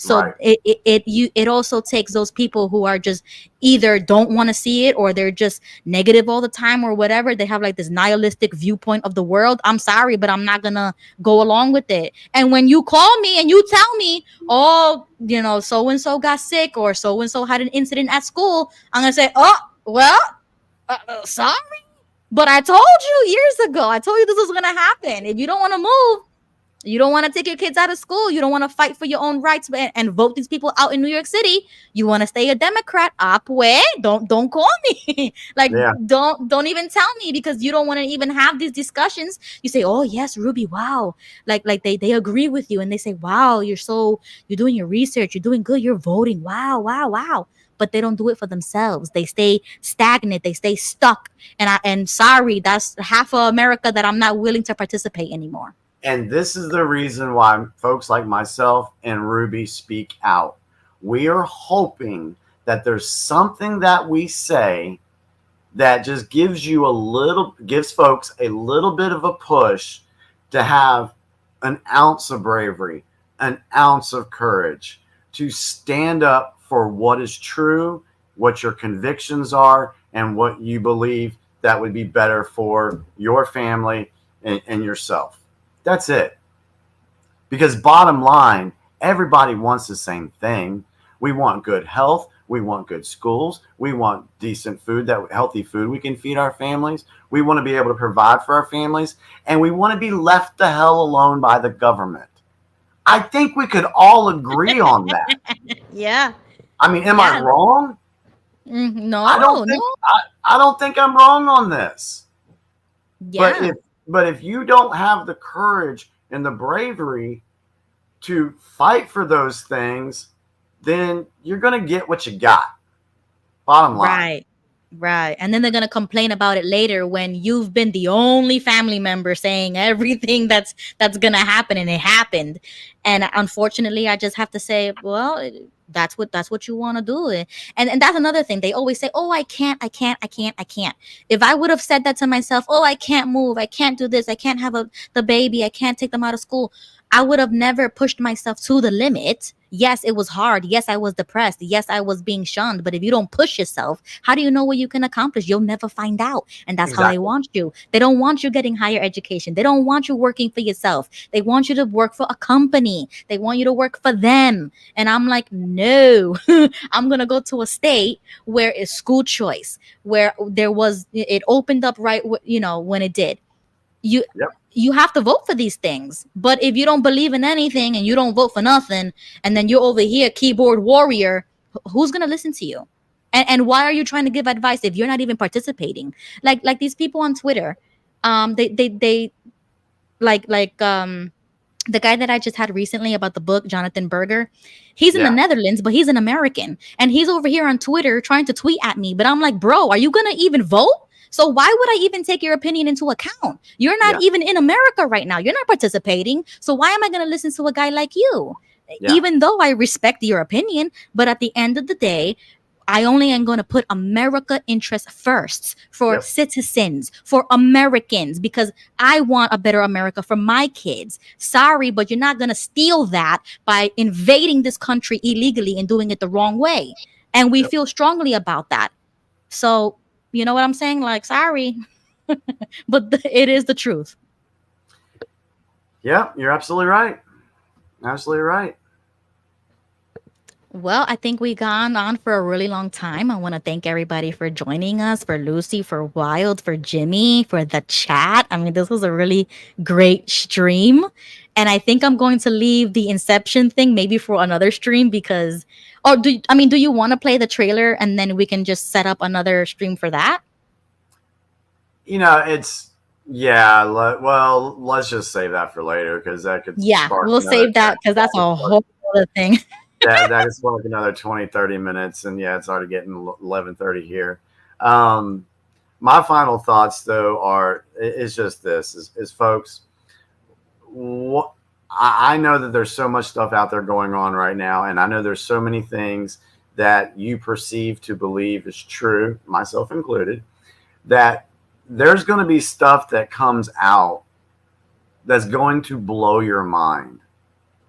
And I know you might be thinking, well, Jimmy, you're crazy. Again, look at the track record on my Facebook page. There's a lot of stuff that I put out in 2020, 21, 22 that is coming true right now. It's like if I would have told you about CV back in 2018, you would have thought I was crazy. This is that moment when you're going to think I'm crazy. There is so much stuff that's going to happen between now and January that you're going to be like, what the hell? And it's going to feel like there's no hope, that the country's doomed, that the world is doomed. You're going to feel that way. Good. Because it's not until folks are at the precipice of destruction until they have the will to change. And you're going to learn the truth about so many different things that you thought were already, that you thought were true. You're going to find out the truth about things. And I'm looking forward to finding out information that I didn't know about. And I would be the first one to do a video and say, yeah, I was wrong about that. Or, oh, wow, I didn't see that coming. You got to keep your head on a swivel. And you've got to be able to be open-minded to things. I mean, yeah, you got out of Watchtower, great. I'm happy for you. But there's so much more to learn, and there's so many different levels of waking up. And some are further along than others. And since we know that, we try to be empathetic to the ones that are maybe not as far along and, try to help them out.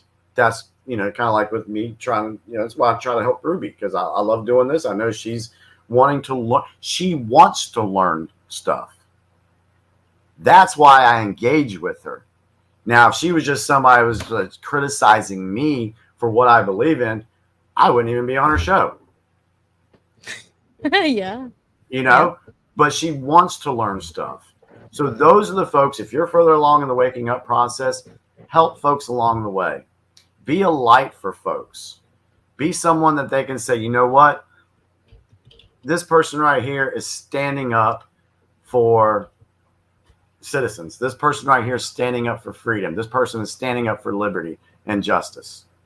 That's what we want to do. That's why I do what I do. Hey, love me or not, I don't care. Wild, do you have any last thoughts? Oh, I was just looking over the comments.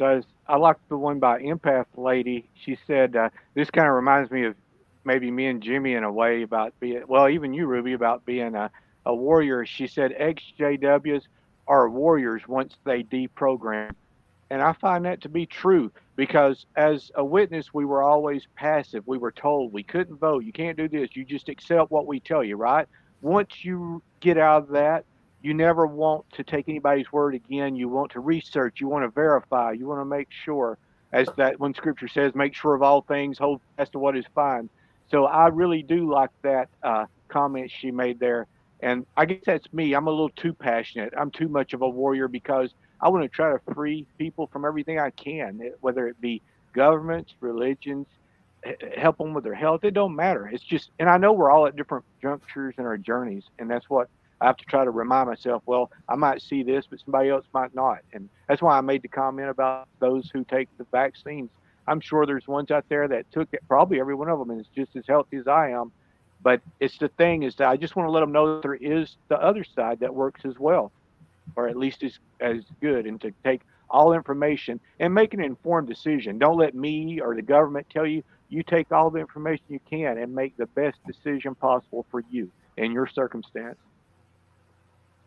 And thanks for having me on tonight, Ruby. I wasn't even planning on it, but since you asked me to come on, I come on. But I do like the movie, V for Vendetta. I hope everybody gets a chance to see it. And good night, everyone.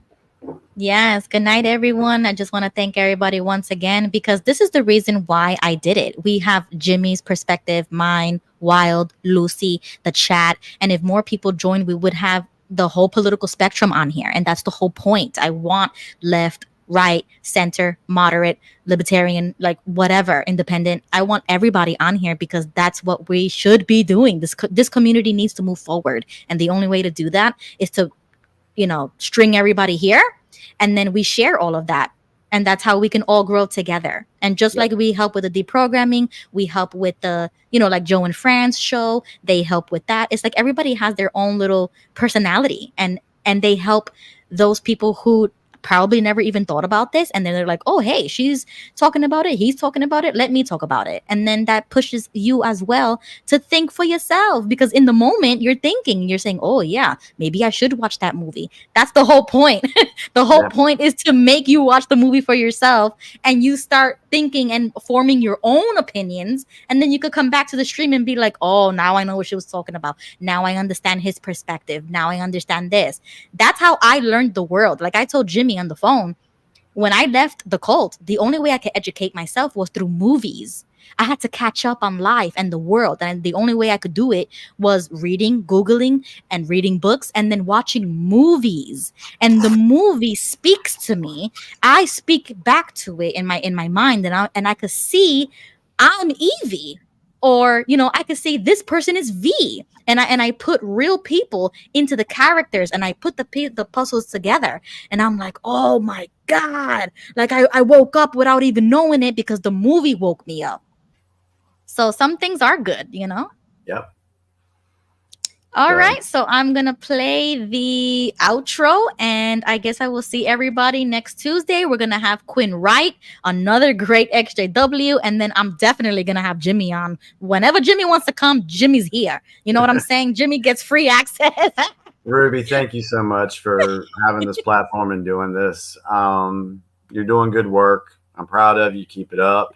And I will be here whenever I can to help you out along the way. Yay! Thank you so much, Jimmy. I love you. I love everybody in the chat. I appreciate and respect everybody and their opinions. So thank you so much. All right. Thanks everyone. Have a good night. Good night.